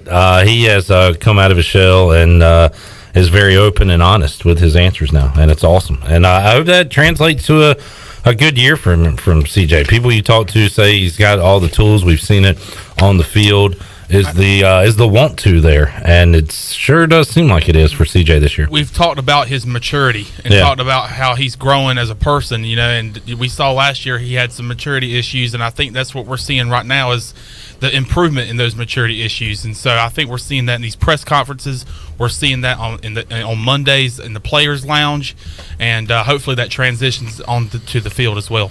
All right, never easy for a player to go through position changes in college, and it does stunt their growth as an individual player. They do it, obviously, because the coach tells them to, and to help the team in any way they can. Jeremy Lewis was a great two-way player at South Central High School, and now he will be focusing on the defensive side of the ball after going to the offensive side of the ball to try to help out in a depleted tight end room. Let's hear from Jeremy today as he spoke with the media after practice. Jeremy, you're obviously playing defense now, and that's kind of what you were initially recruited to do. So how good is it to be back on that side of the ball? It's amazing. Everything feels natural. You know, like I was learning when I was playing offense, and now when I switched over to defense, a lot of stuff was like natural. Like, okay, I know how to do this. I know how to do that. I was more used to running out the ball and not like short and quick and choppy steps, learning how to block. So it felt good. It felt natural, and I feel like I'm in my right state of mind now. Does your knowledge of offense a couple of years, does that help you at all? Oh, yeah, most definitely. Certain formations and, well, it's really for our offense, I have to cover up my ears sometimes because I know what's coming, but certain formations, doubles, trips, tight end, personnel, you know what's coming. You can alert. We got different alerts, alert pass, alert run, so it helps out and it helps my team out a lot. How have these scrimmages kind of helped you? I know you had an interception Saturday as well. I mean, does it feel like a game, especially for you, when you're kind of bracing for a big role in this game? Yeah, most definitely. Like when I'm in the scrimmages, it's like my first real back to defense since I was in high school. First action, like live contact. So it helps me a lot. It helps me get in the groove, like get some of the jitters out. Okay, now first scrimmage, I realized, oh snap, I'm back on defense now. So, I mean, the first scrimmage, I got all those jitters out, but now I feel like I'm back to normal. I'm good. Your excitement level has to be really high coming into this situation. Now you're back on defense. Talk about how you feel in the anticipation of this season, not far away. I mean, it's right around the corner. We just got to lock in. I don't have that many years left here, so every play, every snap, every down matters now. I mean, September 2nd is right around the corner, so we just approaching it as we would approach any other game. The next game is the most important game, so I'm just ready to play. What's been the toughest part transition to defense? The toughest part, probably the playbook. Yeah. Probably the playbook. You got different assignments that you have to do for each play, whereas on offense, you go out and do your assignment. So like, I got to do a lot of reaction, a lot of, if he blocks me this way, I have to do this. If he blocks that way, I got to do this. When on offense, I was just, bam, you kick him out, you kick him out. You run this route, you run this route. So mainly the playbook. You go against probably Bailey Malvick a lot in practice and some of those offensive tackles. What are those battles like in the trenches when you're trying to use your hands? This is good. Bailey got real strong hands, so trying to get his hands off you, that's one of the pluses. Noah Henderson, he got good feet, so it's like he's patient with his hands and uses his feet a lot. So you gotta be smart when you're going up against those guys. Those guys are pretty good. So I love getting in that competition, especially doing one-on-ones. Yeah, I see like one of the walk-ons or somebody lower in the depth chart step up. Hey, Noah, can I get a rep real quick? And we'll step up, compete, dap it up, and then just go about our day. As a veteran player, and you've been here a few years, what would you say the biggest change is from when you started and when you got here for this upcoming? Almost definitely the locker room and the environment. Coach Houston has switched things around a lot. Like my brother actually played here before I got here, so I was able to see things that happened, and he was able to tell me things that happened that would not fly with Coach Houston. So it's really big on the locker room, the environment, and the brotherhood that we got here now.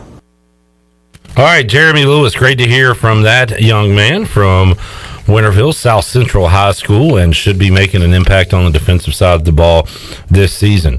All right, for the first time this offseason, I believe, let's hear from a punter. Yeah. John Young. I like to call him that because that second N in John makes me want to say Young for his last name.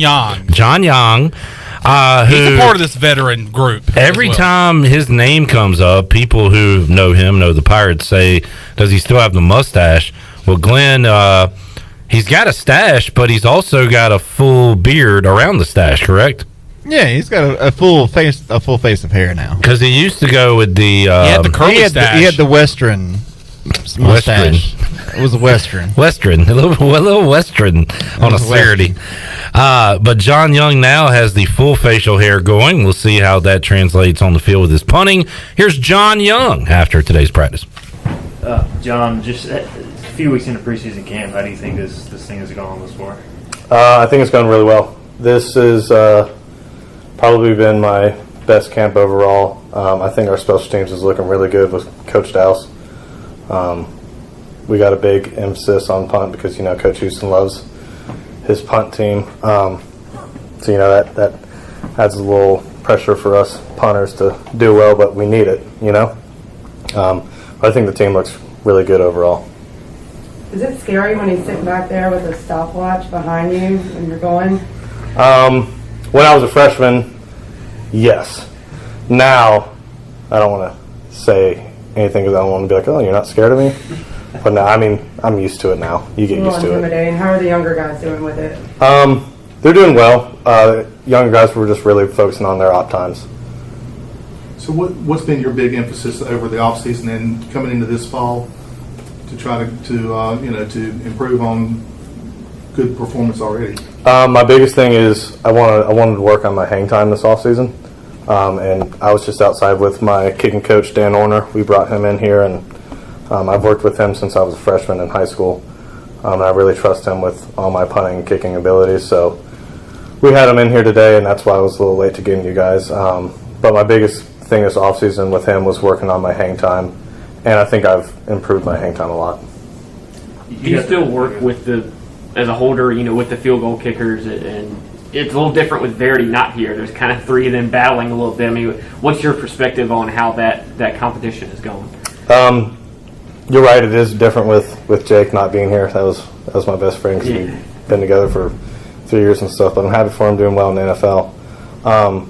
The young guys, it's definitely different because each kicker likes their holds a little bit different. Some guys like them straight up and down. Some guys like it a little bit lean to the right. Some of them like it forward. So I just have to remind myself each time, which kicker's up. But Daffer's smacking the ball right now. Carson's really hitting a clean ball, and Lath is hitting his high balls that he always does, and it's coming down to the wire. They're all kind of up there, so I don't know. We'll see how it goes. I guess this, I know you don't get to make a decision on who kicks, but it's a good problem to have 3 good kickers, right? Oh yeah, we love it, especially Coach Douse. Coach Douse loves the competition, and not only just for kicking, but for snapping also, with Liam slinging them back there, and Slade, he also zips it back there pretty fast. So we got competition all around. You're obviously back with the COVID year, and in a normal situation you wouldn't be back. So what does this extra year mean to you? I think last year definitely put it in perspective for a lot of the stuff that I've taken for granted. With that COVID year last year, it kind of made me think, wow, this is almost over. So I'm taking every day, and Coach Douse and Coach Houston always talk about it, every day is a new day, and sometimes I think we take it for granted, and sometimes it's good. After a long day at the facility, I go back home and just reflect on how the day was, and everybody says that you miss, the conversations in the locker room and all that, so I'm really just trying to, think about those times. John Young, very good thoughts there. At the end, trying to, what did they say on The Office? And it's a famous phrase that you never know you're experiencing the good old days until it's too late. Something to that effect. We're in the good old days right now, guys. You just don't realize it yet. Think about that, Chandler. That's the second thing today you've told me to think about. I'm giving you a lot. Don't give me too much to think about. I'm giving you a lot to think about today. Glenn, you picked a hell of a day to run video production, because I'm looking at an ESPN article, and it's called, wait, what the hell? What the hell? It's called Top 10 Wrestlers Who Played Pro Football. What wrestler wrote this article? That's what my shock is right now, that I realized he wrote it. What wrestler? Currently on a roster? Okay, maybe. I remember him WCW. He was also in WWE. I watched him more, I think, in WCW in the late 90s. Late 90s? I'll give it away. God bless. He's famous for... one of his most famous clips is hitting Beetlejuice with a guitar. Jeff Jarrett wrote it? Jeff Jarrett's writing for ESPN? Jeff Jarrett, ESPN. Double J? Newest writer. He's got the article. So number 1 on the list, I believe he was drafted by the Panthers in the expansion draft, right? Didn't we talk about this recently? Is this the Goldberg? Bill Goldberg. Right. Number 1 on the list. More famous for playing for the Falcons. Number 2. He played for the Edmonton Eskimos, now known as do y'all know what the Eskimos are called now in the CFL? Eskimos. The Edmonton Elks. Uh-huh. They changed their name. Joe Anoa, also known as the Big Dog. Roman Reigns. Big Dog. Is number 2. I got to say, he fills out a uniform pretty good, Glenn. He looks the part. He looks good. Of course, seeing him like this now, it almost looks like he's in a movie wearing a football uniform. But that was his face has definitely changed there. Like the maturation process into the Big Dog it cleaned him up. All right, we're going old school for this one. Wahoo Mcdaniel, number 3. He played for the Oilers, professional football, Broncos, Jets, and Dolphins. How about that? 105 games. Yep. For Wahoo Mcdaniel. Number 4. Wow. He played for the Montreal Alouettes, Tampa Bay Bandits, Memphis Showboats, Jacksonville Bulls. He is the performer, the master of the torture rack. Lex Luger. I forget about Luger's football career. Never knew he played definitely football. Happened. Yeah. Yeah. All right, I did know this one. Number 5. One word. Damn. Ron Simmons. Ron Simmons played for the Rough Riders, Tampa Bay Bandits. The first black world heavyweight champion. Do you remember Simmons. that? It was a pretty big deal at the time. I've seen the video. Yeah, I remember it at the time. It was a pretty big deal. Ernie Ladd. Big Cat Ernie Ladd. Chargers, Oilers, Chiefs. Big Cat Ernie Ladd is a WWE Hall of Famer and a Chargers Hall of Famer. It's pretty cool. Number 7, he was one of the members of the Four Horsemen in the 90s. Mongo. Steve Mongo McMichael played for, of course, the Chicago Bears. Now, I don't know about Ladd and Wahoo and all these guys, but Mongo got into it like late. I guess all these guys probably did that played football. But Mongo was like a real deal football player, right? Not Lex. Lex is pretty direct transfer, I think. But Mongo played from 80. But Mongo had like a long career to 94, right? And then jumped into the wrestling there.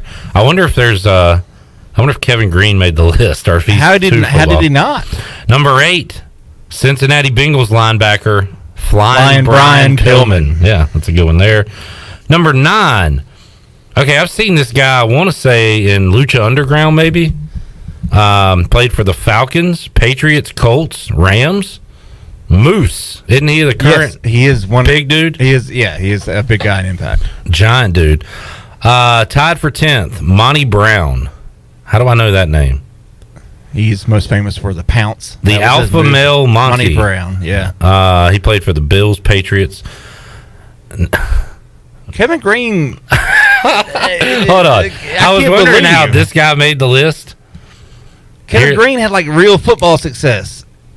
I guess maybe in terms of matches he doesn't make the list, like in terms of like number of matches. Jeff Jarrett calls this guy his buddy. He says, "My buddy Pac-Man, Adam Pac-Man Jones is on his list." He wrestled 3 matches maybe in TNA. That sounds like and now we've got the honorable mention: Dick the Bruiser, Kevin Green, Tito Santana, Dr. Death. How about the guy? All of those guys are better. Yeah, that's just. But how about the guy that played for the Redskins that was murdered? Bruiser Brody? I didn't know that Brody played for the Redskins. Yeah, why wouldn't he be considered on this list? That's maybe it was a cup of coffee in the league.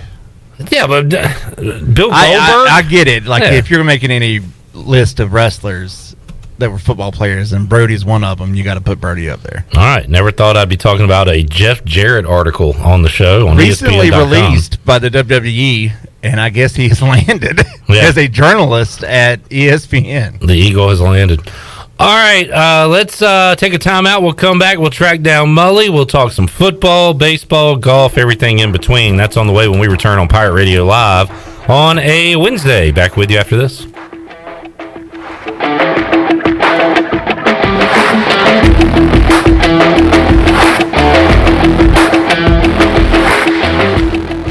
Save lives, be a hero, and make $1,000 your very first month donating plasma at Grifols Biomat USA. At Grifols, it adds up fast. New donors can earn up to $1,000 in your very first month. It's the easiest way to make extra money. Start now at Biomat USA, 505 South Memorial Drive, Greenville. Find your donor center at grifolsplasma.com. Make up to $1,000 in a month and save lives now at Grifols Biomat USA. A better donor experience and better pay.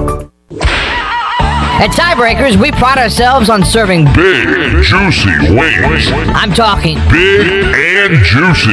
Our chickens are the same ones that kick sand in the other chickens' faces. If our chickens played football, they'd be linebackers. The competition's chickens, they'd be skinny little kickers. Trade those kickers in for linebackers. Tiebreakers is open every day at 11 a.m. Follow Tiebreakers on Facebook and Instagram for daily updates. Hey, this is Troy D., proud ECU grad from the class of 94. And if you know me, you know I love the 90s here at ECU. It was some of our glory days, including bowl games, the Peach Bowl, and even a March Madness appearance. Relive those days with my friends from Tailgate Classics. Tailgate Classics is a cool retro store with all types of merchandise, including the 90s ECU vintage tees and hats. Check out Tailgate Classics in person, 304 Evans Street, or online at shoptailgateclassics.com. Tailgate Classics, bringing back the throwbacks. Hi, this is Karen Staten with AG Home Solutions. Thinking of remodeling? We are your one-stop shop for all your home design needs. Our AG Home Solutions design team has over 25 years of experience. Need a new bathroom or kitchen? Looking to upgrade your cabinets, countertops, tile, or flooring? The Design Center is open to all homeowners and contractors. Call us for an appointment. Visit agshomesolutions.net and mention Pirate Radio to receive a $100 discount through the end of August. AG Home Solutions, turning your remodeling dreams into reality. The best place for delicious food and great prices is Familia. Familia has something for everyone, like New York-style pizza, lasagna, chicken, veal, or eggplant parmesan, homemade meatballs, plus a variety of seafood selections and favorites, like the steak burger and southern pork chop. If you need food to go, Familia's drive-thru window is open and ready for all takeout orders. Familia, Fire Tower Road near Pitt Community College, and FamiliaNC.com. University PC Care has been the Pirate Nation's go-to IT expert since 2006. Unfortunately, many organizations today simply react to IT issues after the damage is done. This is known as the break-fix cycle in the tech service industry. University PC Care's Business Services Division has a better way, a proactive solution called BizCare. What's at your office? Call William at University PC Care today to schedule your free BizCare consultation or learn more at universitypccare.com. Here today with Gazelle, also known as Brad Bagley to his friends and family. Why F3? Well, I've been doing F3 for 5 years now, and it's just become part of my routine. I started out thinking that I was in shape, didn't realize how out of shape I was until I came out here, and now these guys are just good friends, and I can't imagine life without them now. One letter, one number, F3. Fitness, fellowship, and faith. All workouts are free of charge and open to all men. Leave no man behind, but leave no man where you find him. Learn more today at f3enc.com. Have you stopped doing your favorite activity due to chronic aches and pains? Let Eastern Physical Medicine and Rehab help. They provide regenerative injection therapy that can help with osteoarthritis, joint pain, carpal tunnel, and plantar fasciitis. Eastern Physical Medicine and Rehab will help you get back into the groove. Eastern Physical Medicine and Rehab, 2245 Stantonsburg Road, across from the hospital. Call 215-9294 for an appointment today. Hi, this is Parker Bunch. When I'm not hitting dingers or going viral, I'm listening to Pirate Radio, the voice of the Pirate Nation.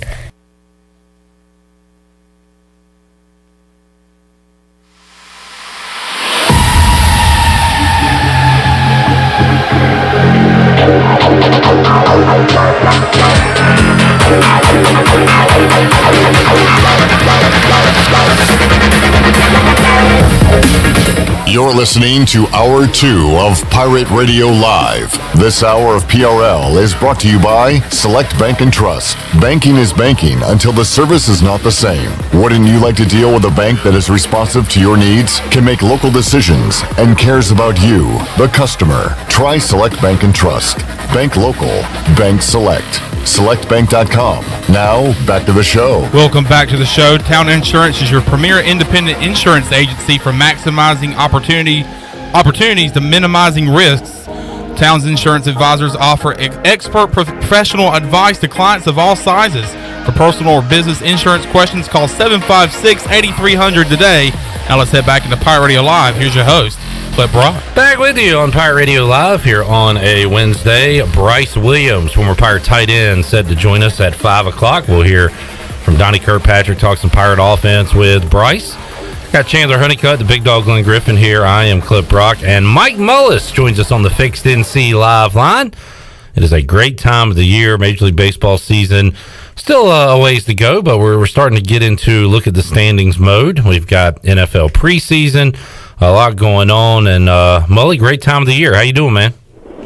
Good, buddy. How are you? I'm doing great. I want to start here. Thank you for reminding me, Chandler, that I told you I wanted to bring up a tweet on the show today, specifically when I talked to Mike Mullis. I want to get your take on this, Mully. I haven't decided how I feel about it yet. Mets owner Stephen Cohen is pretty active on Twitter, and 7 hours ago, so that would be 12, that'd be like 9 this morning or whatever, he tweeted, "It's hard to understand how professional hitters can be this unproductive. The best teams have more disciplined approach. The slugging and OPS numbers don't lie."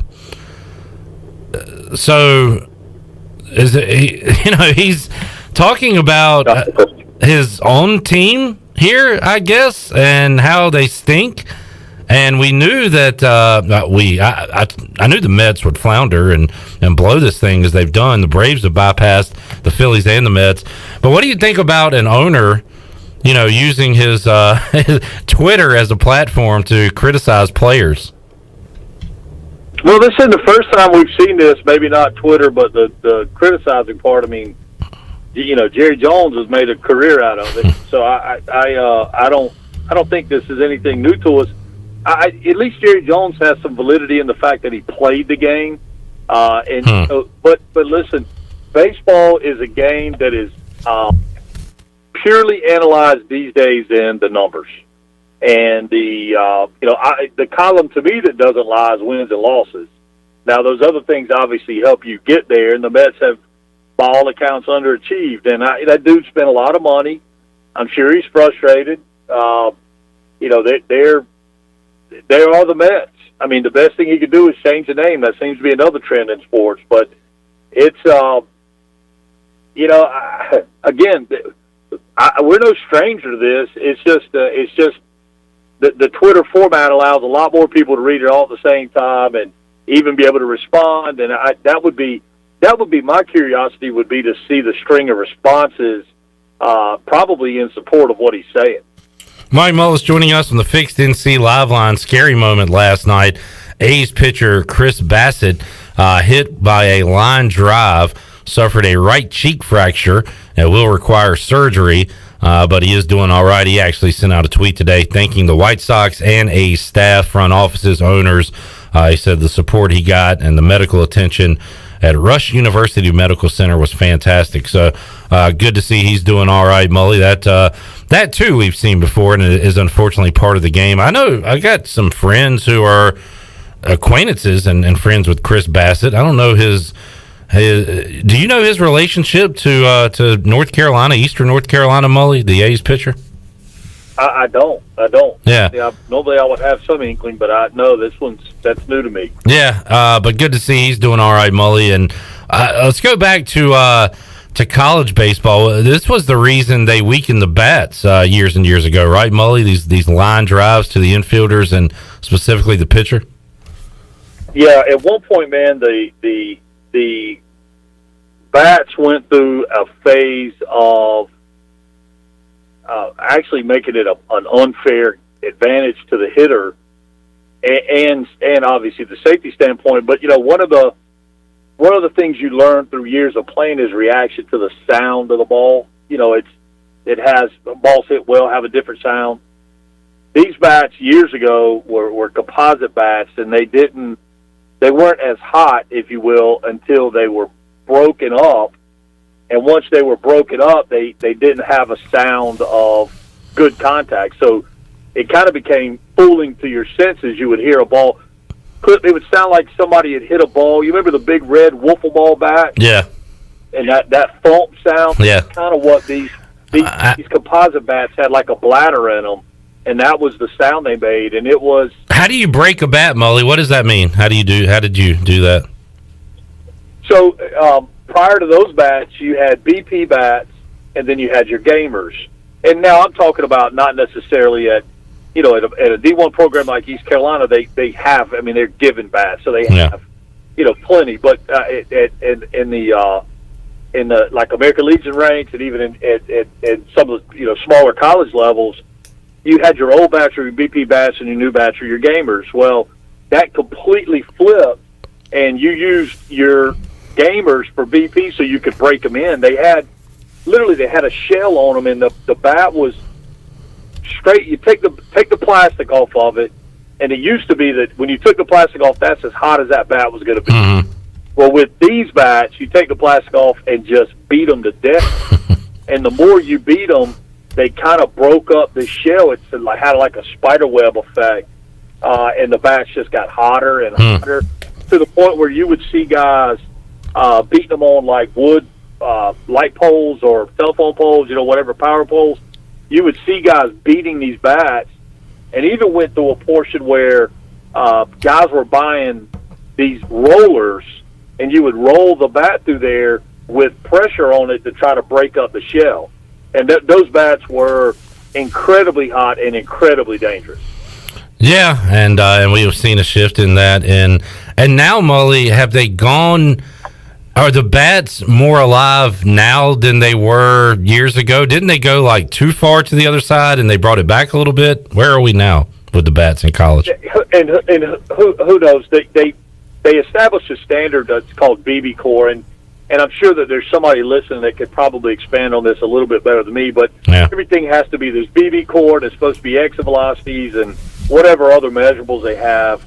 But then the argument is made that I don't think they liven the bat. I think they liven the ball. Mm-hmm. They, drop some seams and that kind of thing, and and they can. You can adjust the flight of a ball a lot with the core of the ball. So there's always ways to tinker with it. Major League Baseball's been through that with the live ball era. Obviously, a wood bat's a wood bat. There are some things that can be done. You could bone them and make them a little harder. There's certain things, but all in all, the only thing you have to tamper with there is the firmness of the baseball. Mike Mullis joining us. Got a fun race going on in the American League wild card right now, Mully, with the New York Yankees red hot. They've won 5 in a row, 7 of 10. They have now tied the Red Sox and the A's for the wild card spot, the top spot in the wild card. And my answer is always going to be no. Are the Yankees likable? But I got to say, adding Rizzo, adding Gallo, and these guys are up there after the game smiling and stuff. I think Rizzo might be banged up right now, but Gallo and a big grin. The Yankees became a little bit more likable maybe overnight with those guys, and heck, they're hot right now, playing good baseball. Well, we've seen this before too, and years ago when they added Nick Swisher, a guy who really didn't fit that kind of stern, which led to the famous Mully line. Remember it, Mully? I do remember it all too well. Turd in a punch bowl, Nick Swisher in those pinstripes. That uniform, yeah, pinstripes. That's right. But he, kind of seen that before. He was kind of the, free spirited, easy going cat, and that's what you get from the two guys you just mentioned. So I don't know, man. It's funny. I really do think it would be very maybe ironic or further the little brother role of the Mets if the Yankees make the postseason and the Mets don't. I just think that would be, that's meme worthy, and there will be memes about that in the event that happens. Mike Mullis joining us on the Fixed NC live line. Braves are red hot. Mully, as we said earlier, they lead the NL East right now. You've got the Rays leading the AL East by 5 games. White Sox are in control in the Central. Astros have a lead over the A's in the West. Back to the National League. Braves on top of the East. Brewers running away with the Central. And the Giants have won 3 in a row. Dodgers have won 5 straight, but the Giants still in control. And Mully, we saw the Padres become a player in all this. They make all these moves, and yet they are 12 games back of the Giants, and you got the Cincinnati Reds, of all teams, creeping up on the Padres. And I know they just got Tatis back. He's been on fire since coming back, but we kind of, I guess, penciled in the Padres to the playoffs maybe a little too soon. Yeah, but, I don't know. That is going to be the craziest race coming down to the wire. I fully expect we see a play-in game out there. Those are real. You got to think that the World Series winner is going to come out of that division. They're just so good. So it's still a long ways to go, but I certainly wouldn't give up on the Padres. They just seem like the kind of team that if they get hot at the right time, they're going to be hard to beat. I don't know if they've got enough pitching, which the Dodgers are obviously loaded, but that race is going to be fun to watch. Mike Mullis joining us. Mully, scrimmage number 2 coming up Saturday for ECU during this fall camp as we get closer to kickoff. Now just 15 days away. How you feeling about ECU App State? You know what? ECU App State. We'll know more Friday when the game's over. But what I am very positive about is everybody just seems to be excited and listening.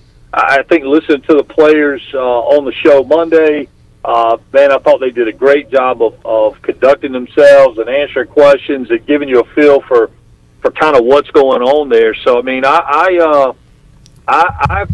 think it's going to be.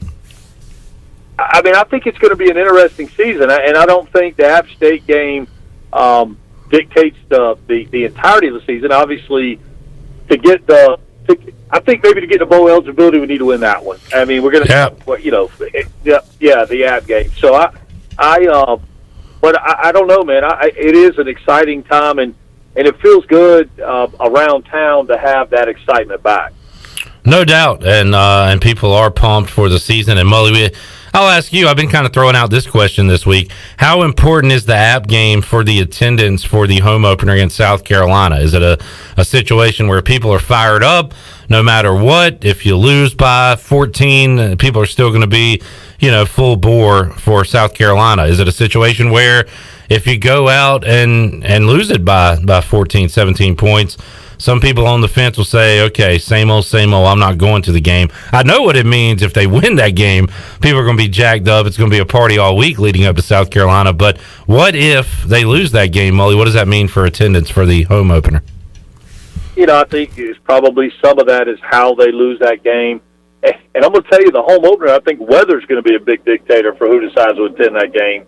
Yeah. You got a chance to be brutally hot. But, man, I think the Pirate faithful and the program as a whole, I just think there's so much excitement around it. Unless they just get blown out and just play embarrassingly, I don't think it has a huge effect. Again, I think the weather's going to have a bigger effect on that game than what happens with App State, unless it is a blowout that favors App State.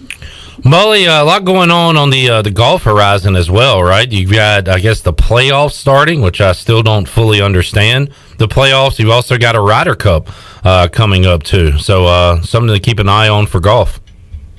Yeah, the playoffs are fun, man, and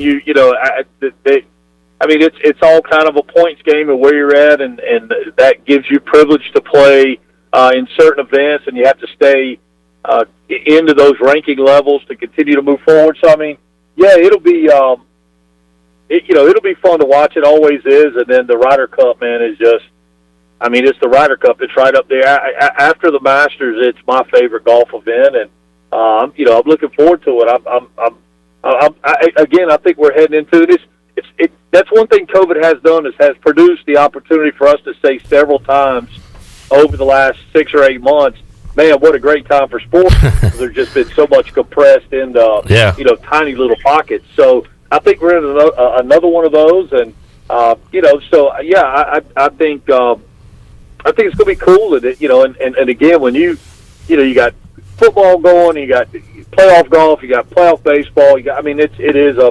It's a fun time of the year. How about this, Mully? Saturday, the last Saturday without college football for the rest of the year. It's pretty exciting. Wow. Now, the following Saturday, you get Illinois, Nebraska, and really that's about it. There's 4 or 5 other games that aren't very good, but you'll have the option, Mully, to get that clicker and turn a game on next Saturday.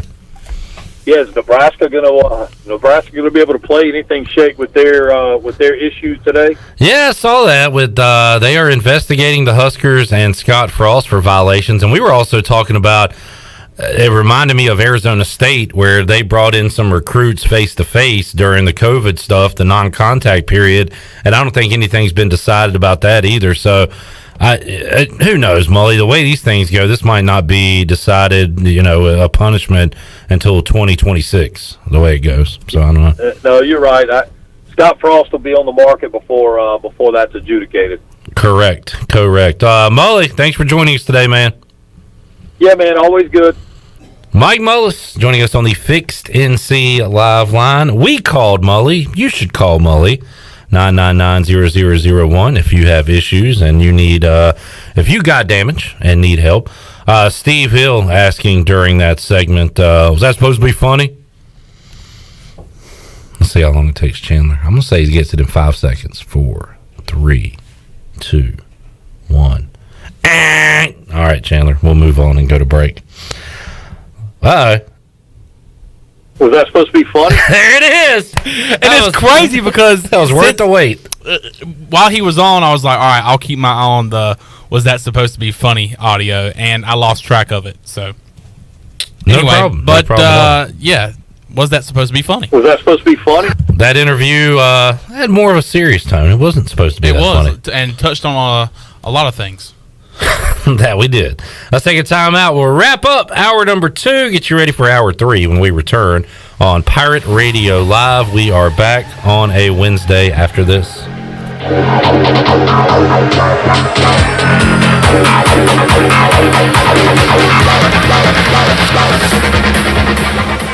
Hey Pirate Nation, this is Tom Brown from Brown & Wood Buick GMC Truck. We've been serving the Pirate Nation in Eastern North Carolina for 83 years. We have 4 brands, 3 generations, 2 showrooms, and 1 goal to make sure you leave a happy customer. This month at Brown & Wood, get an all-new 2021 Buick Encore GX and save over $2,650 or 0% for 72 months. As always, Brown & Wood is the home of the lifetime powertrain warranty. We're located on Greenville Boulevard next to the Convention Center, or shop us online at brownandwoodauto.com. You've worked hard to start your business and working even harder to make it successful. And that's why it's important to have a bank in your corner when you need them. This is former ECU baseball player Ashley Capps from Select Bank and Trust. And as the business world throws you curveballs, we're here to be responsive to your needs. Our team of local bankers can make local decisions and cares about you, the customer. Get the business services that are right for your business today with Select Bank and Trust. Bank local, bank select, member FDIC. You know texting while driving is dangerous. That's not new information. Yet most people admit to doing it anyway. Drivers are 23 times more likely to be involved in a car accident while texting. Know the facts and wait to text. The danger is real and it applies to you. Auto Owners Insurance. The no problem people. Information provided by Virginia Tech Transportation Institute. This is Norm Bryant with Town Insurance in Greenville. Call me today at 756-8300. Go Pirates. Hello, this is Talbot Green with Angel Oak Home Loans. Now's the time to take advantage of the opportunity to buy more home or refinance your current mortgage at historically low rates. The combination of our local team's experience and Angel Oak's wide offerings of products from standard conventional, government, and portfolio loans has something for most financial situations. For more information, call Talbot Green, Joanne Weir, or Wanda Hager at 751-2060. NMLS 1719250, Equal Housing Lender. I'm Michael Vaughn with East Coast Grading and Utilities. Many of you know my dad, David Vaughn, and his work in putting in subdivisions all over Pirate Nation. But East Coast Grading and Utilities is not just for those type of big jobs. We're here for the homeowners. Whether it's concrete, driveways, hauling rock, or sand, whatever you need, East Coast Grading and Utilities can get the job done. Call us at 252-531-7494 or check us out on Facebook at East Coast Grading and Utilities. Have you ever seen those exotic aquariums like the guys do in Las Vegas on television? You ever thought about having one of these aquariums in your business? It's more affordable than you think. This is Hal Pruitt with rentafishtank.com. We can make having an aquarium in your business turnkey with no work, cleaning, or hassles for you. Rentafishtank.com creates a relaxing atmosphere and keeps children occupied. Rentafishtank.com already services many dental, pediatric, and doctor offices, plus hospitals and senior living centers. Check us out at rentafishtank.com. This is Stephen Igo. You've heard from me plenty on Pirate Radio Live and perhaps have read some of my work on hoistthecolors.net. Now, get an extension of our in-depth coverage on the Hoist the Colors podcast. From game previews to immediate post-game analysis to emergency podcasts for breaking news, we've got you covered. A cast of guest co-hosts from fans, former coaches, and other writers join me for 2 podcasts weekly to break down all things ECU athletics. Subscribe to Hoist the Colors now on Apple Podcasts, Spotify, or Google Podcasts. There's no better time to drive away with a quality pre-owned car, truck, or SUV from Greenville Auto World.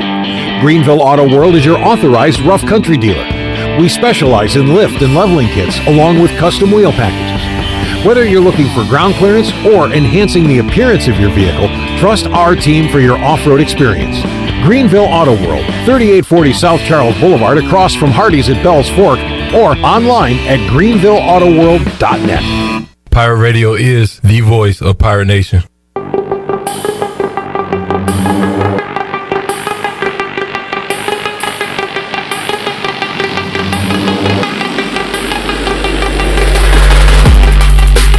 You're listening to Hour 2 of Pirate Radio Live. This hour of PRL is brought to you by Select Bank and Trust. Banking is banking until the service is not the same. Wouldn't you like to deal with a bank that is responsive to your needs, can make local decisions, and cares about you, the customer? Try Select Bank and Trust. Bank local. Bank select. SelectBank.com. Now, back to the show. Welcome back to the show. For the latest breaking news, interesting stories, and awesome contests that can make you a winner, be sure to follow Pirate Radio on our social media on Facebook, Twitter, and Instagram at PR927FM. Join the close to 50,000 followers today at PR927FM. Now let's head back into Pirate Radio Live. Here's your host, Clip Rock. All right, wrapping up hour number 2. Mully reference there. Scott Frost and Nebraska being looked at by the NCAA. Here's the story. Nebraska announced the NCAA is looking into its football program after reports said Cornhuskers staff improperly used analysts and consultants with the knowledge of Coach Scott Frost and even moved workouts off campus last year when activities were banned during the pandemic. Citing unidentified sources, the Action Network reported that Nebraska has significant video footage confirming that practice violations occurred in the presence of Frost and other assistants. So, yeah, they're cheating. They're doing what they're not supposed to do. It could give them a competitive advantage that other teams abiding by the rules didn't get. So, okay, punish them, but really, I don't care. I mean, this does not seem like a big deal at all. I don't know what all the details are, but what I would imagine to be happening across the country as far as cheating goes in college athletics, specifically college football, this seems like something that I don't care about. I think, and I read this earlier online in a tweet, and I thought it was kind of smart, that this is an inside job. To get them out? Yeah. It's an inside job to have the paperwork to be able to get out of a buyout situation at the end of the season. Where did we just talk about that? The paperwork comes from inside the house. It comes from inside the athletic department, makes its way out to the NCAA anonymously. Yeah. I mean, could be. Now, Scott Frost is, the native son. He's the hero. But he's not doing well there. Yeah. Let me look at the last few seasons for the Cornhuskers. So, Scott Frost got there in 2018, coming off a banner year at UCF. He goes 4-8, 5-7, and they were 3-5 last year. Yet to have a winning record. Tied for, I guess, last for 5th in the West Division of the Big Ten. So you're right. I mean, he has, and now he can blame Mike Riley or Bo Pelini about the players he's had to play with. But at this point, this is his team. His cooking. He is the chef and the waiter, and he's eating the meal and doing it all. So no more excuses for Frost. So that's an interesting take, conspiracy theory there, that it's an inside job trying to get the boss whacked. The boss being, in this case, Scott Frost. Just putting it out there. I mean, I saw it put out there on Twitter. I thought it was an interesting take that, it could be the athletic department moving to relieve him of his duties. We'll all be watching Nebraska football. Why is that? Because it's the first game of the college football season. It'll be next Saturday, Week 0, as Nebraska takes on Illinois, and I believe that is a 1 o'clock kickoff on Fox. So we'll get to see Frost and his rule-breaking Cornhuskers take on Tony Peterson, Chase Hayden, and the Illinois Fighting Illini. You know what? I'm gonna watch that game. You know what? I'm not. Tony Peterson used to say, "You know what?" a lot. You know what? He sure did. You know what? He sure did. Chase Hayden, how about the path he's been on as a running back? That path was about that long at East Carolina. So it was Arkansas, Fayetteville to Greenville to Champaign.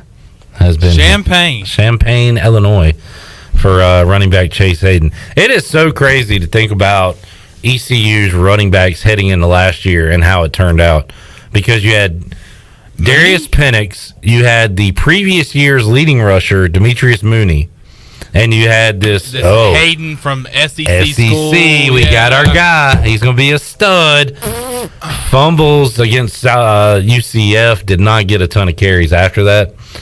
And said, I'm out. And then Rajay and Keaton Mitchell, Icy and K3. And he went around the locker room, Chase Hayden did, and said, who was that offensive coordinator that used to coach here? You know what? It was Tony Peterson. Yeah. Oh, well, where's he at now? Illinois. All right, I'll give them a call tomorrow. Yeah, we're going to miss out on Tony Peterson at App State because he is now with the Illinois Fighting Illini. Yeah. All right, let's take another break. We'll come back. Hour 3 of Pirate Radio Live. Bryce Williams, some Donnie Kirkpatrick cuts. Chandler, we got to open up the booty bag. Did Shirley leave you any goodies to give away today? She didn't tell me what to throw out there, but I'll tell you what. You make the call. I'm going to make the call right now. We're not going to open it up. We're not opening it up. Relax. But what we are going to give away in hour 3 is a large 2-topping pizza from Domino's. Domino's. Get the door. It's Domino's, your pirate pizza delivery experts.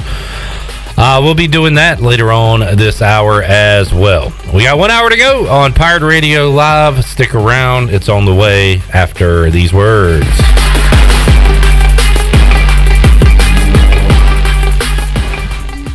Hey Birdland, experience an Orioles game this season with the convenience and privacy of your very own suite.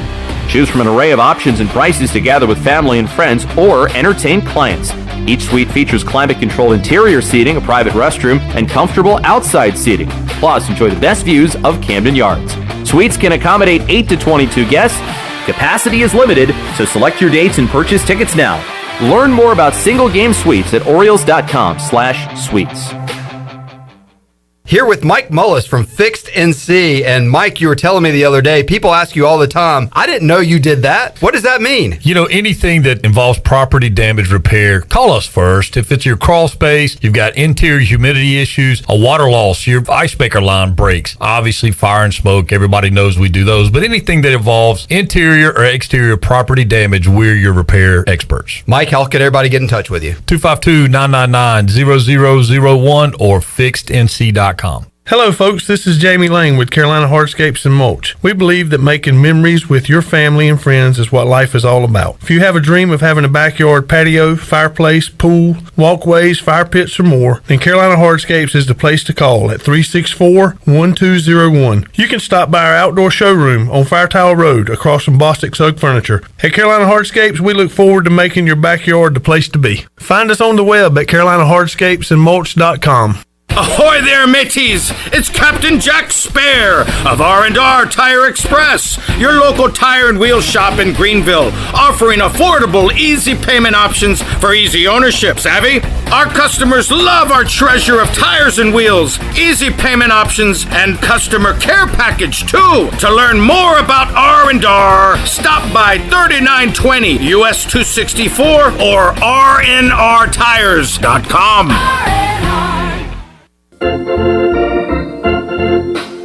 County's Wood Ducks baseball is back. Come out Friday, August 27th for the Youth T-Shirt Giveaway for kids 12 and under, presented by Lenoir County Public Schools. Get your tickets now at woodducksbaseball.com or call the Wood Ducks offices at 252-686-5164. See you at Granger Stadium for Wood Ducks baseball. Go Woodies! Hey Pirate Nation, Lindsay Gray here with Carolina Caliber. In 1960, my granddaddy started his firearm business right here in Eastern NC. Still family owned and operated, we have the area's largest selection for outdoor shooting sports and accessories and are one of the nation's top firearm dealers. At Carolina Caliber, we have everything you need from hunting, home defense, and personal protection, including a wide variety for ladies and youth. We buy, sell, and trade. It's a time-honored tradition. Visit us at Carolina Caliber on Fire Tower Road in Winterville. The Rick House is Eastern North Carolina's premier American-style restaurant and bourbon bar. Join us at the Rick House for mouth-watering steaks and made-from-scratch pastas. Check out the 16-ounce cowboy steak and our seafood delight pasta. The Rick House is open for lunch daily from 11 to 2, Monday through Friday. Take a break from your workday with lunch at the Rick House. Join us for our legendary brunch on Sundays from 10 to 2. The Rick House, American Provisions and Spirits, 710 Red Banks Road beside the bowling alley in Greenville. At Tiebreakers, we pride ourselves on serving big, juicy wings. I'm talking big and juicy. Our chickens are the same ones that kick sand in the other chickens' faces. If our chickens played football, they'd be linebackers. The competition's chickens, they'd be skinny little kickers. Trade those kickers in for linebackers. Tiebreakers is open every day at 11 a.m. Follow Tiebreakers on Facebook and Instagram for daily updates. This is Pirate Radio, WGHB Farmville, 1250 and 92.7 FM Greenville, WDLX Washington, 930 and 104.1 FM Washington.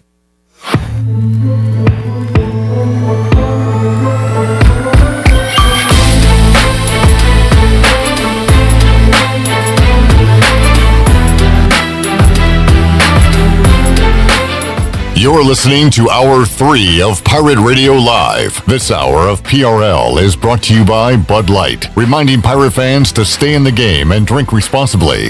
Bud Light, the official beer of the ECU Pirates, and proudly distributed by Carolina Eagle Distributing since 1989. Now, back to the show. Welcome back to the show. Keep your vehicle clean with the Pirates Cove Car Wash Fast Pass.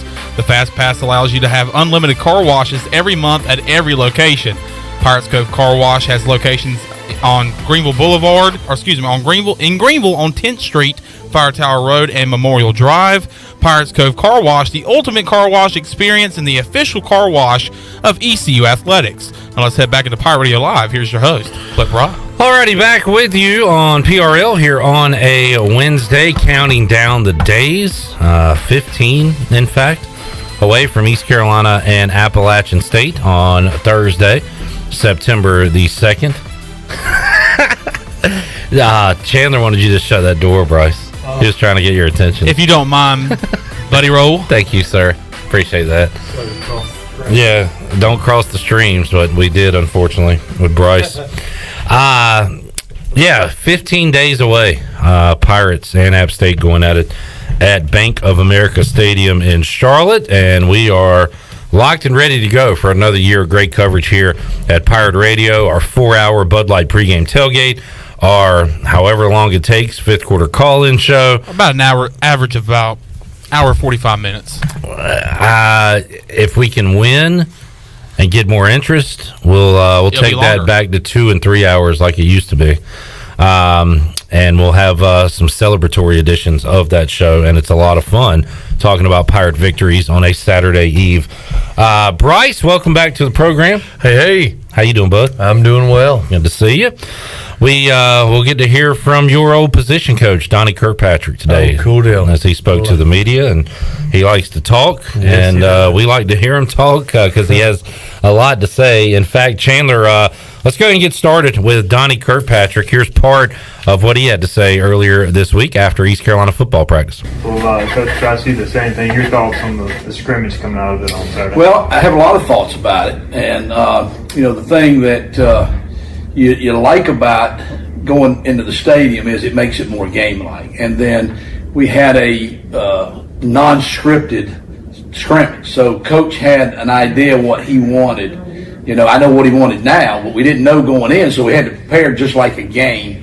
And that helps you as a coach to get ready a little bit too, because when you go out and practice, you have it all scripted out because you want to make sure you get this run, you want to get this run to the left, you want to get this run to this young man and all that, so it made it a lot more game-like. So, that was the big emphasis probably. What my thoughts were, though, about how it went was that I was very pleased, these are the positives, that the first offense and the second offense and the third offense didn't have a lot of the first scrimmage bust. Like, we didn't have 12 guys on the field. We didn't have 10 guys on the field. Neither one are good.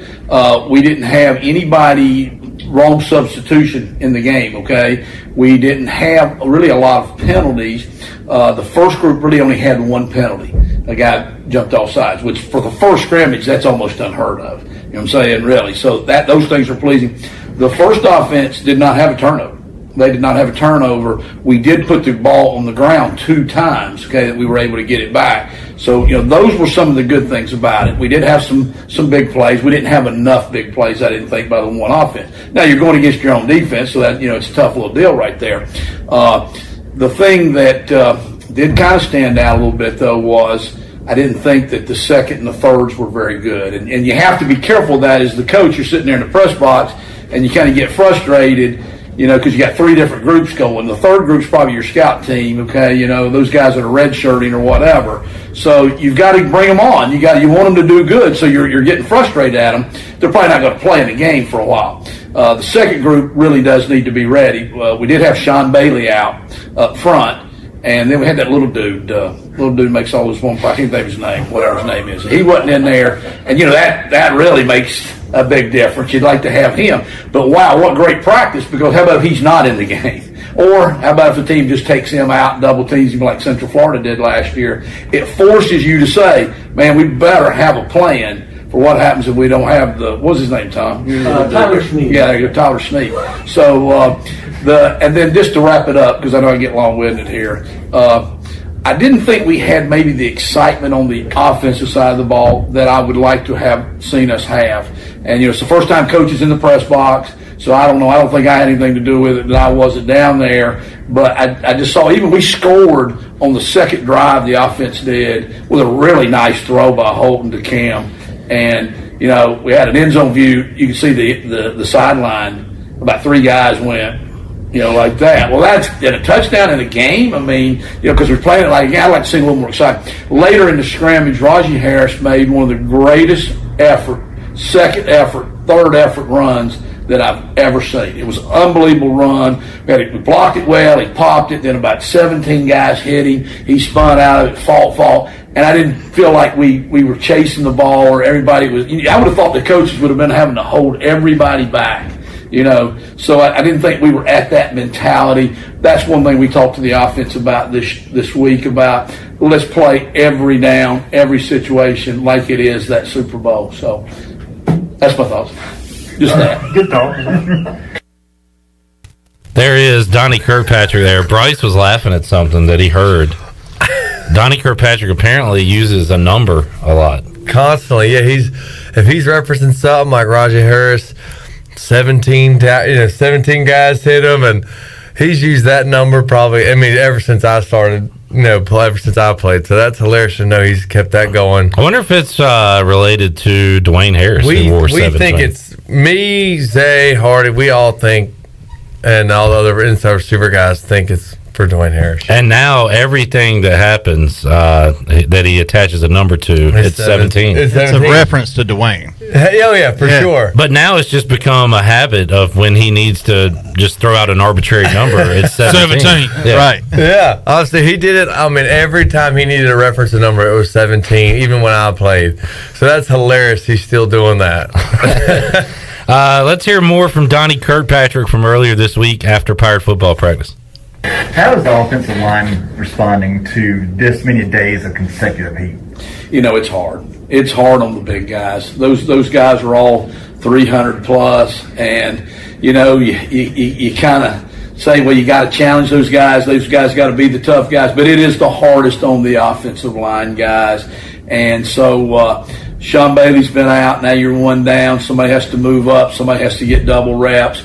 Trent Holler was out, the second center. That had a lot to do probably with the twos not maybe doing as well as I'd like for them to do. So it's been a challenge because they told me, and I was up in the press box, I did not think it was very hot. I thought it was about 72 up there, I guess. And I really did tell the person, can you turn that down to about 68? And I had a Gatorade, and I had a great view, and I didn't understand. When I went down there after the scrimmage, I was like, damn, it's hot down here, ain't it, guys? And they were all like, yeah, coach, Even the backup quarterbacks that didn't play much were sweating like crazy.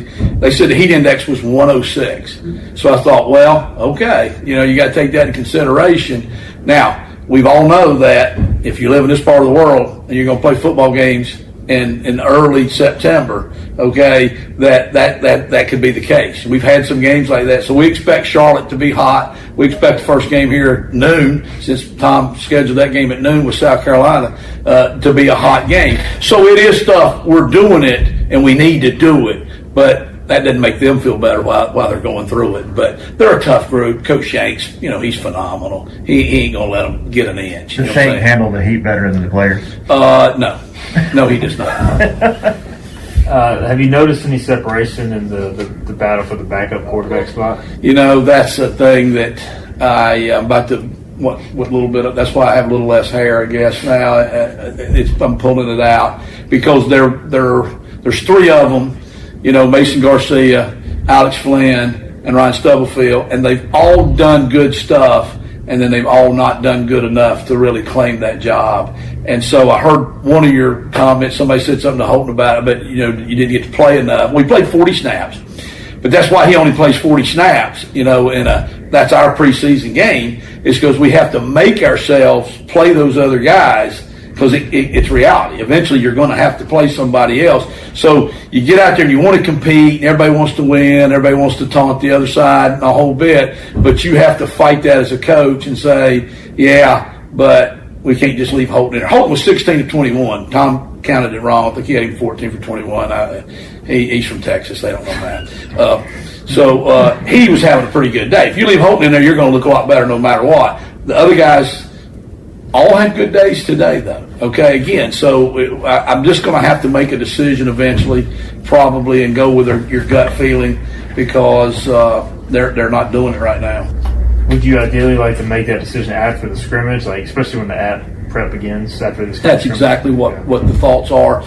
Sometimes you're in there with a competition for the first spot. We're not at this point, and that's okay, because Holton can handle that. The team can handle that. They know he's the guy. He's not going to take a day off knowing, okay, well, I've got the job locked up. He's not that guy. But we have to make a decision after the next scrimmage. So all the practices are important as well. So the scrimmages are not the only thing, because you won't get enough situations of them in it. You don't have enough reps. The big guys can't stay out there for 7 hours to get the quarterbacks enough practice.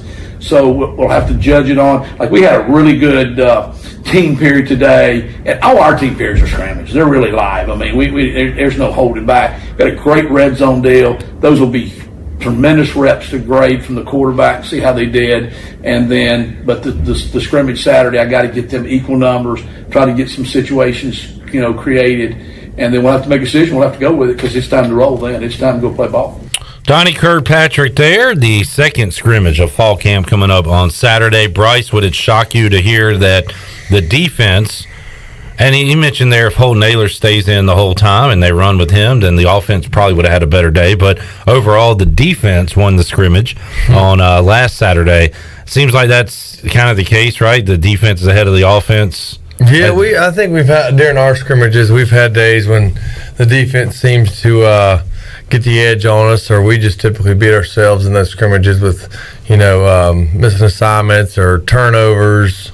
Yeah, and then it's never good when, defense, claims that they won the scrimmage. But then we've had it vice versa, we've whooped up on the defense. So, for the first scrimmage, it doesn't surprise me. Maybe the defense got the edge on the offense today. And it wouldn't shock you or anybody at all if this Saturday the offense wins it, right? The back and forth of it all. Mm-hmm. Oh, yeah, for sure. So, like I said, if Holton stays in there, obviously, I guess he's a starter.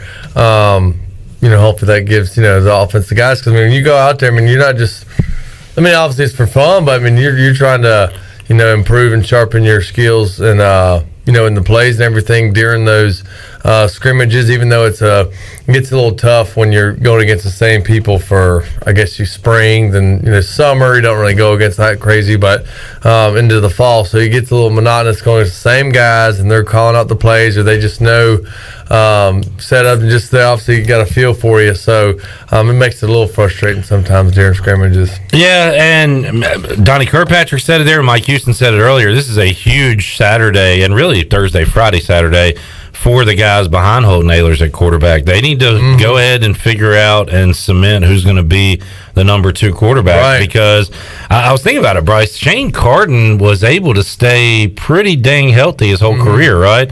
Yeah, besides probably getting banged up a few, and sitting out maybe a series or two, yeah, he played. He never missed a game. Yeah, never was out the following week. Now, before and after that, and my point stands that you're going to need more than one quarterback to get through a college football season. We've seen it for sure at ECU. And we've talked about the 2015 season time and time again with Kemp and Summers and just trying to piece together something offensively. But even before that, I remember my favorite backup Brad Warnick would come in for. Oh, yeah. Was that the Dominique Davis era, Chandler? Yeah. If Dominique went out, Warnick would come in, and he was a viable backup quarterback. I think Ben Kurt was young, Bryce, but you probably felt decent about him coming in if he needed to. Yeah, he kind of. I definitely was confident in Ben Kurt, but he was going to try and make something happen. He always felt like, all right, he's going to try and make something happen out of nothing, or just look for the big play. I think possibly sometimes he looked for the big play rather than just sort of the guaranteed. But so confidence wasn't an issue with Ben Kurt. No, confidence was good. Like I said, I would have been curious to see what it would have been like. Yeah. Having him my senior year. But, the quarterbacks I had were great. Good to have, and while I was there, but it would have been curious to see what could have happened with him. But by the way, this has been asked a million times by callers and people who follow the program. Why did they put in Ben Kurt to run that sneak against Florida, the one he fumbled on? What the hell was that about?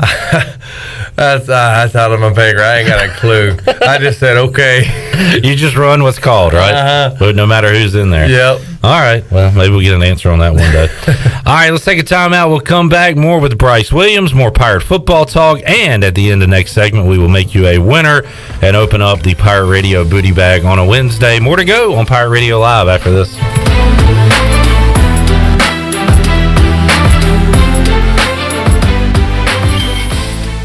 Hey, Troy D here with my good friend Kelvin Rawls from Pest Tech. Kelvin, I just want to thank you and Chris and all the great folks at Pest Tech for such awesome service. You totally eliminated the mosquitoes in my backyard, plus the fire ant problem I was having in the yard. Hey, you're certainly welcome, Troy. I have heard the same thing from all of our customers through the year of COVID. With everyone being home, they want to enjoy the outside and being mosquito, fire ant, and pest free. Enjoy all your property from the kitchen to the curb. Visit pesttechofgreenville.com today for complete service.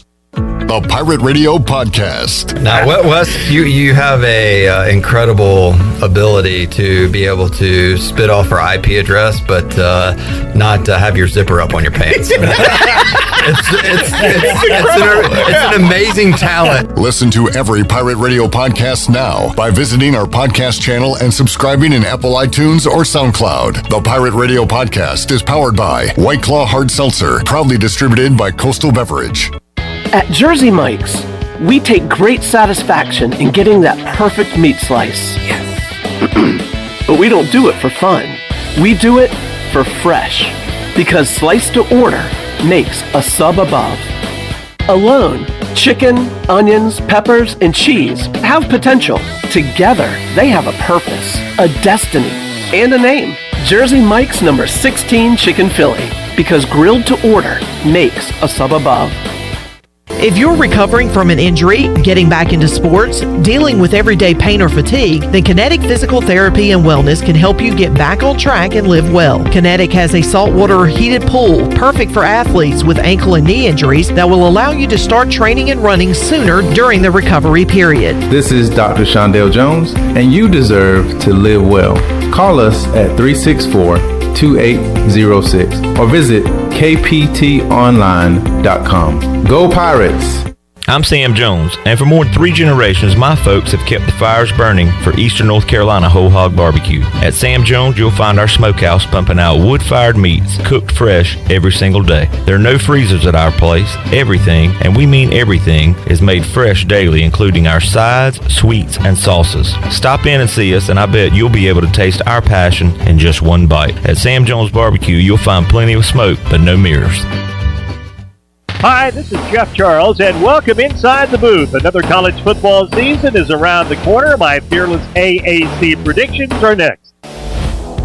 Baltimore Orioles baseball. Pitch home, Santander swings, and it's a drive out towards left field, heading back, circling at the track, and it's gone!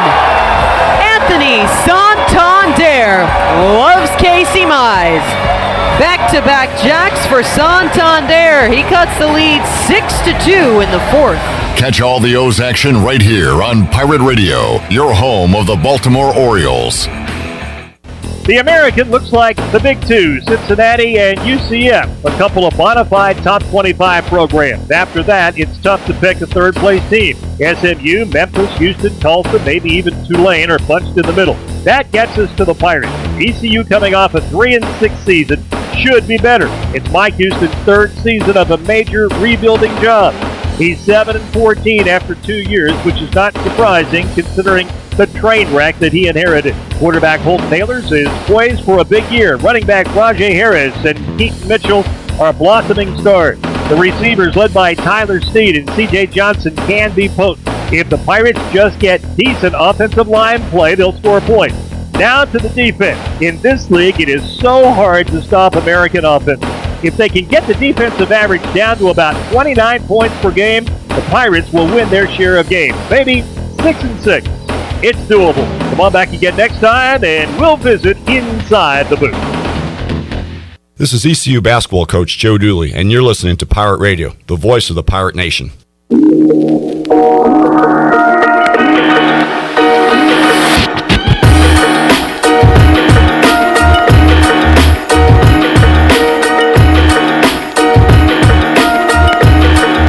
You're listening to Hour 3 of Pirate Radio Live. This hour of PRL is brought to you by Bud Light, reminding Pirate fans to stay in the game and drink responsibly.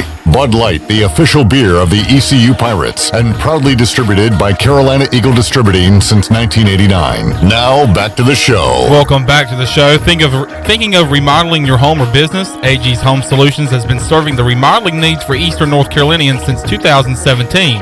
The company specializes in additions, kitchen and bath remodels, historic preservations, commercial upfitting, and new construction. AG's Home Solutions offers a full-service design center and a showroom staff with a knowledgeable sales and design consultant ready to help with any remodeling project. Visit aghomesolutions.com to get started today. Now let's head back into Pirate Radio Live. Here's your host, Clip Brock. All right, trying to explain some gambling to Bryce Williams here. Devontae Adams plus 900 to lead the NFL in receiving yards, meaning if you bet, I don't know, 100, you would win 9. Go ahead and help us out here. 1,000. I believe that would be the case. I don't know bets. It's plus 900. Yeah. Yeah, it's 9 times whatever your bet is. Yeah. So, yeah. What if it's negative 900? Well, see, when the minuses come.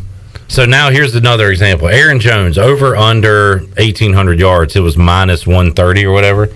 So you have to lay $130 to win 100. You're laying juice. Meaning it's more likely that happens. It's a lot more likely that happens than the other thing. Oh, okay. So minus is good. Yeah. Yeah, I guess. It means it's the favorite. Okay, so minus means favorite. Yeah. All right. So you're having to lay 130 to win 100. Like you're adding that $30 of juice. But there's a much higher likelihood that happens. So if you go over, that's why you're not getting as much payout. Yeah. Okay. With Devontae Adams, now his odds are probably the lowest, where another receiver will say Odell Beckham Jr., just for example, to lead the league in receiving yards, he'd probably be like plus 2,000 or something, like plus 1,500.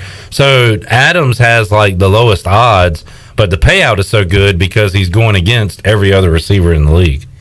So I don't know if I'm explaining this well. So I'm kind of getting. You got it. Yeah. Yeah. Anyway, let's get back to what Bryce does know, and that's Pirate football. Yeah. Bryce, what are your expectations for the opener against App State? We're only 15 days away from 15 kickoff. days. I mean, of course, I'm thinking obviously a win. I don't know a score yet. Well, you got time for that. That's kind of weak. I got 2 weeks left. Or I guess next Wednesday. You got 2 Wednesdays left, but that second Wednesday is game day eve. You got to be. Oh, it is Thursday, right? Yeah. Hey, it's game day eve. That's cool. I'll be ready for that. Okay. I'm gonna look at past scores, average it out. I'm gonna get technical on this. You are one. not. I'm gonna have to hit the phone books on this. I saw phone books. I saw somewhere today that I believe the line has gone down for the Pirates. I believe it's now at 10.5 App State favorite. So we've only. I mean, I guess it's better. No, but that is pretty significant just because it started so high at. Was it at 13 or 14 at some point? 13.5 to begin with. So if it's all the way down to 10.5, I saw it last at 11.5, but that is a pretty significant line move. And you're right, Chandler. It's gone from 11.5 to 10.5 in like a week. Wow. That tells you a lot of people are betting on the Pirates. In 2 weeks. Yeah. And that's pretty interesting. And I look at everything. I try to be unbiased with it, but obviously I have the purple shaded glasses on. Mm-hmm. I think that number's too high. But again, we're all basing this off what we saw last year. Nobody knows these current teams. Yeah. New quarterback for App State. East Carolina, a ton returning. Yeah. And App State had a great year last year. Pirates have not had a great year since Bryce was here in 2014. Yeah. Last time the Pirates went to a bowl game. So I get it, but the number still seems too high to me. Yeah. I don't know. I think all right. We got, let's hear a little bit more Donnie Kirkpatrick as he talked earlier this week following East Carolina practice. Are you seeing improved communication on offense with the familiarity between players, not just Holton calling things, but the line, the receivers, tight ends, those guys calling out formations? I am. Where we're at right now offensively, and offense, sometimes there's some growing pains to getting ready to all the things you have to do. We're to the point now where we didn't have a lot of busts, okay, a guy went the wrong way, a guy ran the wrong route, okay, we were in the wrong protection, but where we're at now is the technique wasn't good enough. You didn't stem the DB to get close to him to create the separation. You didn't, stair-step the guy on the route because it was man coverage, not zone coverage, so you didn't separate. Some of the tackles floated too much and then got beat inside in pass protection. He knew he had that guy. He knew that guy was blitzing. The quarterback saw it. They re-ID'd it. They called the blitz out. We all got the right people going. Somebody got beat because they lunged, or something. They used poor technique. That's the part now offensively. We've got to keep running the same plays, and get those things down. And that's where we're at right now. So on Saturday, Holton brought up last week was his first week since he became a starter not having Tyler Snead. Do you think this has allowed him to grow and not having that number one reliable target? I did not realize that. And that's a good point. I think it puts him in a good situation. As a coach, what you do with your players is you go out there, and this, especially with the quarterbacks, you try to put them in uncomfortable positions and situations to prepare them for what can happen. So you're always out there working on drills where not you just drop back and there's great protection and the guy's wide open and you throw it. Okay, you work on going back and then you make them move around, then you make them sprint and bail, and they got to scramble and they got to throw that route on the run. He's got to come out of that route and get in the scramble drill. So you're always doing that, and then you want that chemistry for the receivers and the quarterbacks and building all that, but then you still want to keep stressing them because how about you're right? How about if something happens to Tyler? And we've been using Maceo O'Donnell, okay, as a running back because we thought we needed another back, okay, because we got freshmen and Pops working third, but we need a Maceo. I think he can help us there. With Snead out, we were talking as a staff, and Coach Houston first brought this up. Maceo may have to go back and play some H, okay, receiver behind Snead, just to make sure we got somebody ready because Jari Patterson was doing great, got injured. Now, he was back today. Cam, we put Cam in there. He did do some good things, caught a touchdown, and then he had overheat today, and so he was out. So we got to keep working on that. Did any other wide receivers stand out? You mentioned Cam had a big play on Saturday. C.J. Johnson did. C.J. Johnson's had a great camp. C.J. had two just absolute great plays out there. Again, they don't get a chance to get that many catches because we were spreading it around. I had some of the third down scripted, not only by what play I wanted to run, but who I wanted to run that play to. So we put CJ in there. I did it with Josiah as well. Josiah ended up getting a turf toe, so we didn't get to do it much with him. Put CJ on a couple routes these are routes we usually throw to Snead.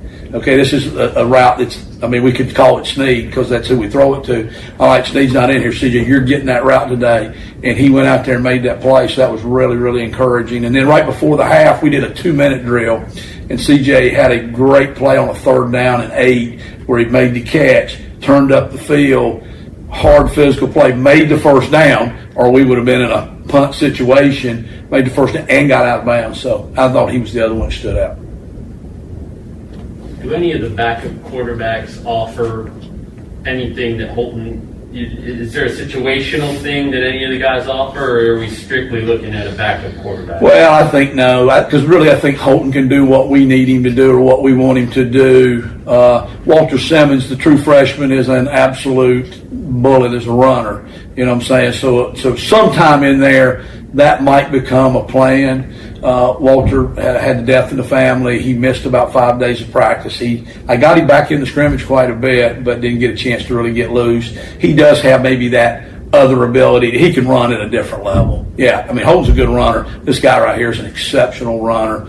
But really the other guys, I mean, Mason is probably more the dual guy, really. I mean, he gives you a good runner, too, but, you know, he's got a bullet of an arm, too, as well. You know, Ryan Stubblefield brings the most energy to the team of anybody out there, too. So, I mean, he's a ham. That's what he is. But I don't see it being that way, probably. It's kind of Holton's team. It's Holton's offense. And I think the consistency with him, you know, is probably the way we go. That's a great question, I think, though. Donnie Kirkpatrick earlier this week at Pirate Practice. We'll hear more from Donnie K, I would imagine, on Saturday following ECU's second scrimmage. Big Dog and company be ready for that. As I like to say, Saturday. Huge Saturday on tap, because for the players it's big, second scrimmage. For the fans it's big, meet the Pirates and the equipment sale. For the media it's big, it's media day. So a little bit of everything going on Saturday. I want to talk about some movement in a different football program right quick. A little bit. Have you seen the list of 8 names for the Skins? Have you talked about it? I have not. You want to talk about it? Yeah. Let's talk about it. So, do you have the list in front of you? I have the list. All it's right. supposedly down to 3 names out of this 8. Correct. Now, there's a list of final 3. CBS, I believe, put out this list of the 8. Of 8 potential new names for the Washington football team. They have narrowed it down to 3, but there are 8 on this list. All right, let's go one by one with Bryce here. Armada. Washington Armada. No, not a fan. What is that? That's terrible. Isn't it like something with ships or? Yeah, it's like a ship thing. Group of a group of soldiers. The hell's that got to do with Washington D.C.? A brigade, which is similar. That's terrible. What's that, Arena Football League name or something? I like brigade better than Armada. I mean brigade, but that sounds so. The brigade is one of the best alliances in Big Brother history. That is the only reason I know that word, brigade. It was also an episode of Lost, a good episode in season 3. All right. Commanders. Very plain, but not horrible. Not horrible, but what is a commander? But plain, right? Stupid. It's like it's an Arena Football League or a XFL name or just wait. What's the next one? Defenders. That is literally the name of an XFL team. The DC Defenders was the name.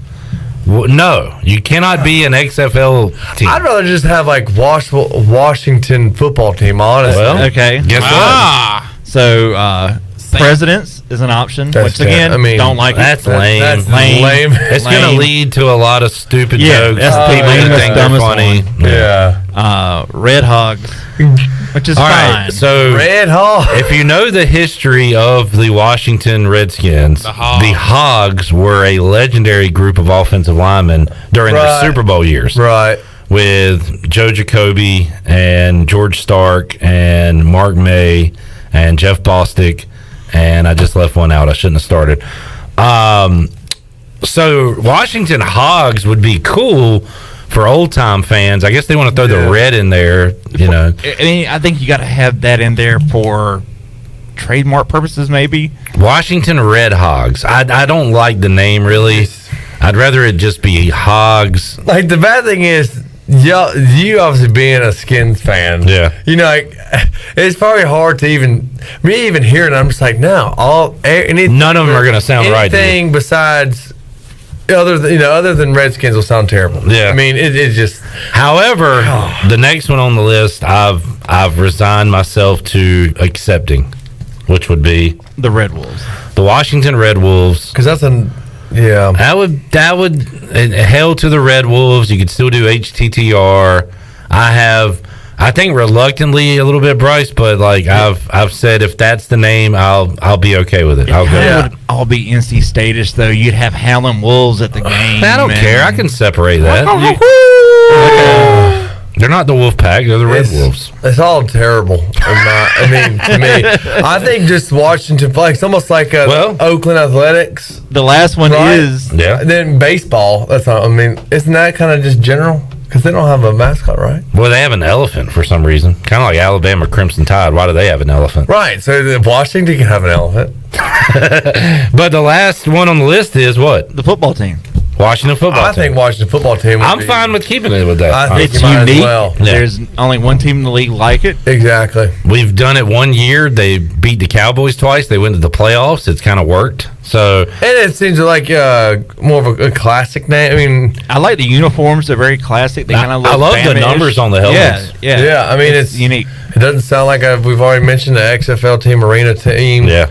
It looks like to an me, AAF team. like when I imagine the logos and the uniforms of those 7 other teams' names, they just all look bad. Can They you all imagine look what bad. that's going to be? Yeah. Golly. Oh. Yeah. Maybe we'll just keep football team. I mean, I'm fine with Red Wolves because you could go back to the classic cursive R logo that you got. I mean, Anything Russ Grimm. Thank you, Steve Hill. That was the name I left off there. The missing for the lineman Hogs on the Hogs. All right, so there you go. Bryce hates it all, and I understand why. Like you don't. Change is hard sometimes. Exactly. And Especially over that. And look, as a fan, like it sucks, like having a new name, but I'm okay with Washington football team, and I guess I'm going to be on board too if it's Red Wolves. If it's any of those other names, it could take me a little while. They just don't play like even in the division. You have such classic names: the Giants, the Cowboys, the Eagles. By the way, and then you're at Red Wolves. Giants is really Commanders. a stupid name when you think about it. All these names are dumb. They were the football Giants. Eagles is just an animal that we could be the Washington Hawks or whatever. I can buy And into that would be Giants for stupid. New York. But just we have accepted these names because we've known them our entire lives. Oh, and ever since the beginning of the time. Bryce, what if I told you Washington was going to be the Burgundy Sox? How stupid of a name is that? That's stupid, right? Terrible. But okay, but you talk about the White Sox and Red Sox all the time like those are good names. Right. They're not.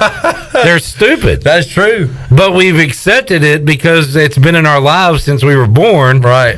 And like Giants. What is a giant? I always took Giant as a representative of New York having tall buildings. Like they. Oh, cool! You're named after a tall building. That's what I always took it as. Like That's stupid too. The biggest buildings in the biggest city. I get it. Yeah, I can see that because I mean, And then Philadelphia has the Eagles because Eagles. of the freedom situation with the Bell. Liberty Bell and all that. Like I get that.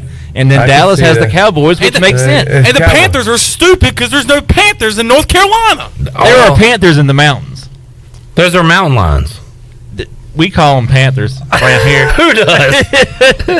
That's how we had to make it work to get them, I like the Brian Bailey line every time somebody says we. He says, "What, you got a mouse in your pocket?" Oh yeah, it is funny. That's old. Who? I mean, out of all the NFL teams, how many have changed? I mean, it used to be the Houston Oilers. The Oilers went to the Texans. But then, after that, I mean, the Oilers went to the Tennessee Titans. Yeah, Which did not work at the time. I thought the Oilers name was cool. I like their logo. Oilers was cool. Yeah, the what do you colors call were it? cool. The rig, rig. old rig. Yeah, I like that. But like other than that, who's changed? Well, nobody. That we've had expansion teams with the Jaguars, So yeah, I and mean, the Panthers and the Texans. I don't know. Not that I'm a huge Redskin fan, but I'm hoping for my buddy Clip here that they just say football team. Thank you, Bryce. I appreciate it. To try and say anything else would be lame. I feel like all the other team names in the NFL are classy, or they're area appropriate. Like the Seattle Seahawks is a little XFL-ish, but it's appropriate for the area. The logo fits. They all work. But again, I think we think that because we've heard it our whole lives. What is a charger? That's something you put your phone in to give it battery life. Sure. What the hell's a charger? Like for them, I would have thought, if they were going to be San Diego. And then Lions, Rams, I mean, Washington could just go with an animal of some sort, like teams do, which we think, like Tampa Bay Buccaneers, that was probably outrageous at the time. Yeah. And now that's one of my favorite nicknames in the NFL. What is a Packer? Yeah, that's got something to do with the meat packing district of a city or whatever. Were you going to say cheese packing? Oh, I thought it was cheese in Wisconsin. It is cheese, but it's something to do with like a meat packing district or a food packing district, maybe. The dumbest name in sports could be the Utah Jazz, considering... We were just talking football. I was not expanding it. But I bring that up because Mike says, what about the Washington hip-hop? Since there's a Utah Jazz. Washington Classic Country. There we go. Jazz should be New Orleans. Hey, what Well, was that's what it Washington was. Bluegrass? They were the New Orleans Jazz, and they moved to Utah, and they kept What's the that name. music in Washington? Red. That red, Krishan Rose. Yeah. I can't think of what it's not called. disco. It's what is the style of music called? I'm not sure. What And there you're was a talking about. player on ECU. Jeff Charles had a great interview with him where he talked about he was like a DJ. So like reggaeton or It's let's see, Go-Go. Go-Go, yeah. That's it. The Washington Go-Go. The Go-Go. The DC area. Hold on, man. I think I might like that. There we Bryce. go. The DC area is famous for a wing sauce called Yum Yum sauce. Washington Yum Yum. So, Washington Yum Yum. I don't think that works. If they're the Go-Go's, you're saying right now the Go Washington football team or Go team, so it'd be Go-Go-Go's? Go-Go-Go's. Go-Go-Go's. You could do some cool like double G graphics. Yeah. Triple G. D-O double G. Yeah. Washington Go-Go's. Damn. Well, we figured it out. We figured it out. It sounds better than Defender. It's different. Yeah. No, you don't think of anything other than. I kind of came around to Commanders. I don't hate Commanders. But there was a commander in AAF, wasn't there? I mean, I probably was, AFF. but AFF. I just don't hate. I don't hate that name. I like it better than the Red Wolves. I think The Washington Pandas. That's from Scott. I don't know if that's real, but I don't know. That's Washington has a zoo, so you could theoretically go to the zoo and just pick an animal because that's what we pick did an for the animal Panthers. that doesn't have a name, that doesn't have a team named after them already. I feel like that's what happened in Carolina. Like they went to the Asheville Zoo and they just walked around and were like, Washington leopards. There's a lot of cool cats. Washington Womp Cats. It could be the Washington Wombat. Wolverines, the kind of a double man. alliteration there. Animals in Virginia. Not rattlesnakes. I mean, there's probably rattlesnake. Yeah, probably rattlesnakes. Like Arizona Diamondbacks was actually a really cool name. Yeah, That's that a works. cool name. Like for an area, And they have cool logos Yeah. too. Redbeard says there isn't one damn bingle in Cincinnati, not in the zoo. They should be changed. They should change their name to the Prisoners. Oh, God. Redbeard is a Bengals fan, and ironically, they'd play their best football during the calendar year that Adam Pac-Man Jones got arrested. And since he left the team, they've been garbage because he back. He hadn't really been arrested in a while. So, all right, we need to make somebody. Let's open up this booty bag. Let's do it right now, Chandler. Honey, cut. Booty, booty, booty, booty, booty everywhere. Booty, booty, booty, booty, booty everywhere. All right, a hearty discussion there on the Washington name. I like that. Chandler, what caller are we looking for to give away this prize? Let's go with caller number 8. All right, caller 8, 317-1250. Will we have a celebrity phone answerer, Wes Hines? He can't hear me because your mic's on. Wes, you want to get the phones? All right, celebrity phone answer. Not only are you going to win a prize, but you're going to win a conversation with Wes Hines. Caller 8, 317-1250. Wes Hines will have your address and phone number if you win. It's kind of dangerous, but we're going to go with it. We are back with you on Pirate Radio Live after this.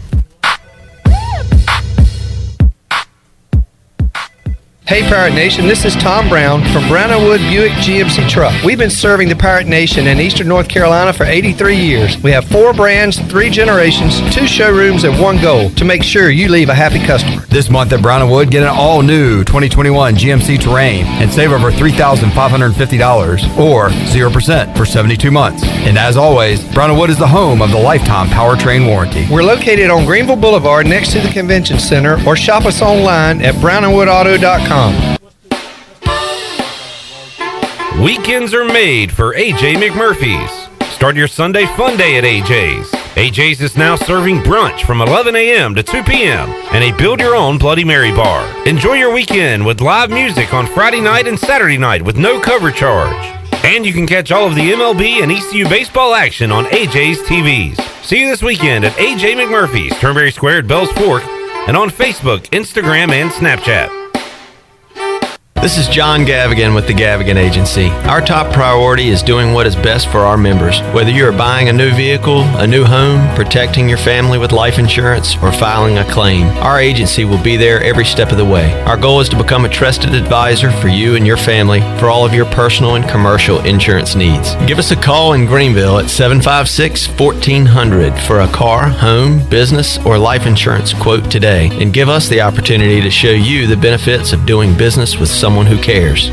Hey, Troy D here for my friends at Villa Verde. If you know me, you know I love being outside, but finding a good place to eat outside can sometimes be tough. Well, our pals at Villa Verde have fixed that. Not only does Villa Verde have awesome, unique, one-of-a-kind dishes here in Greenville, they also have a brand new outside dining area. And this outside area is sweet. It's covered, you're in the shade, and cooling fans are on. Enjoy the comfort and relaxation of dining outside with our friends at Villa Verde. Villa Verde on 10th Street, a platform for good. Hi, I'm Annalie Newhoff. And I'm Rob Campbell. And we are with CopyPro. We have been locally owned and operated here in Eastern North Carolina for almost 50 years. CopyPro is the leader in office technology. Does your business struggle with keeping printing costs low or producing professional documents? Here at CopyPro, total customer satisfaction is our #1 priority. We have a variety of solutions to help reduce your printing expenses and make your business more productive. Call us today at 1-800-682-6558 or online at copypro.net. CopyPro, we are the professional office systems people.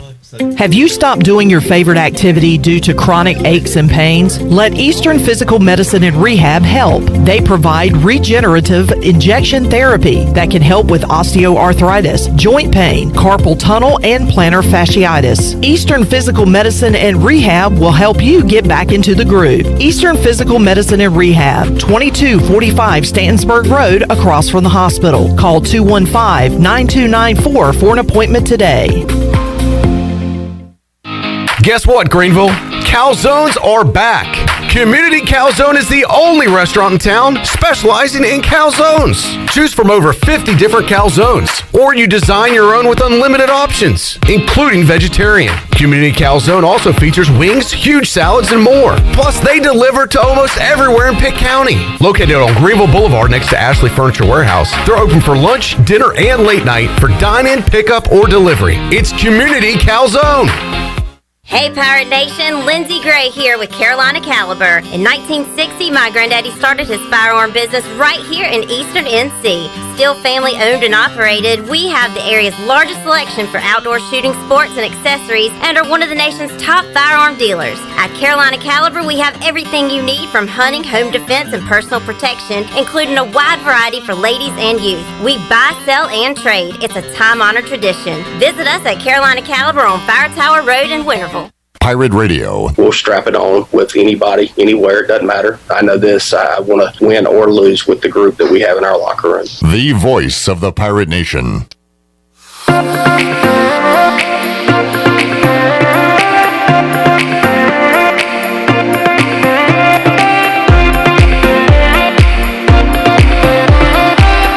You're listening to Hour 3 of Pirate Radio Live. This hour of PRL is brought to you by Bud Light, reminding Pirate fans to stay in the game and drink responsibly. Bud Light, the official beer of the ECU Pirates, and proudly distributed by Carolina Eagle Distributing since 1989. Now, back to the show. Welcome back to the show. Did you miss the show on Pirate Radio? Listen to all of Pirate Radio's archived local programming by subscribing to us on Apple Podcasts, SoundCloud, or Spotify. Subscribe today by going to the podcast app on your iPhone or Apple device and search for Pirate Radio Audio Archives. And congratulations to Panther fan Susan Deans of Greenville, the winner of a large 2-topping pizza from Domino's. Domino's of Greenville has 3 locations to take care of you. Every day, all 3-topping pizzas are only $7.99 each for carry-out only. Order online today at Domino's.com. Now let's head back into Pirate Radio Live. Here's your host, Cliff Rock. All right, congratulations to Panthers fan Susan Dean. Saw, I think you referenced this earlier, Chandler, but Panthers are having a joint practice with the Ravens. That is correct. And I saw a receiver who I thought was going to be great. He has been good, but not great. Sammy Watkins schooling one of your cornerbacks there. Yeah, it was Dante Action Jackson, and the the lights were off for Action Jackson because he got schooled on that route. That he did. Sammy Watkins still getting it in the league. Did he win a Super Bowl with the Chiefs? Last year. Yep. Well, not last year, but 2 years ago. Year before. Won with the Kansas City Chiefs. All right, Bryce Williams is here. Oh, man, we got to go Pirate Radio Outdoors. I don't know if we're going to get this last break in. By the way, we had a great Bud Light ECU report with Bryce Williams earlier as we talked Pirate football and heard from Donnie Kirkpatrick.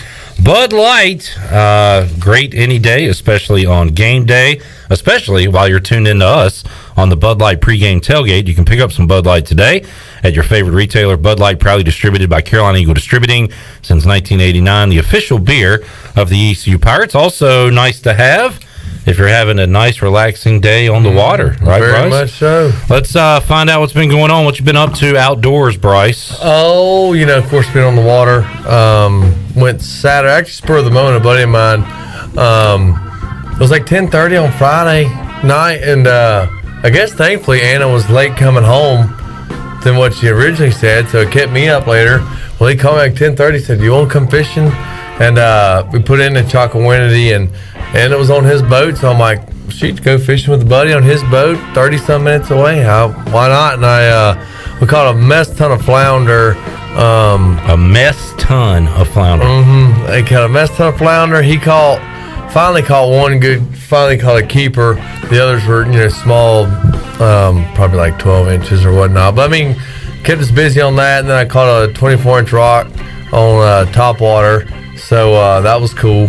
So I had a pretty good day there. It was not too long of a day. So kept us busy and caught some fish. And then I actually jetted out just for a quick shot this morning about home about 9:45. But I didn't get skunked. But I went with a buddy that took a buddy and his friend down in the Noose. And it was kind of a slow day. It was windy.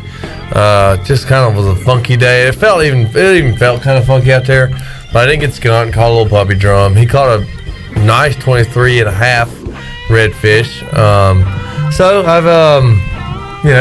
I've been fishing twice since the last time we met, and I plan to do it again this weekend. So it's good stuff out there. Bryce Williams ready to go back on the water and catch more fish. We found another current Pirate, Bryce, that likes to fish. Our Pirate Radio Players Lounge is open every Monday on Pirate Radio Live, where we talk to Holden Nailers, DJ Ford, Rajay Harris, Tyler Sneed, CJ Johnson, Bruce Bivens, and Xavier Smith.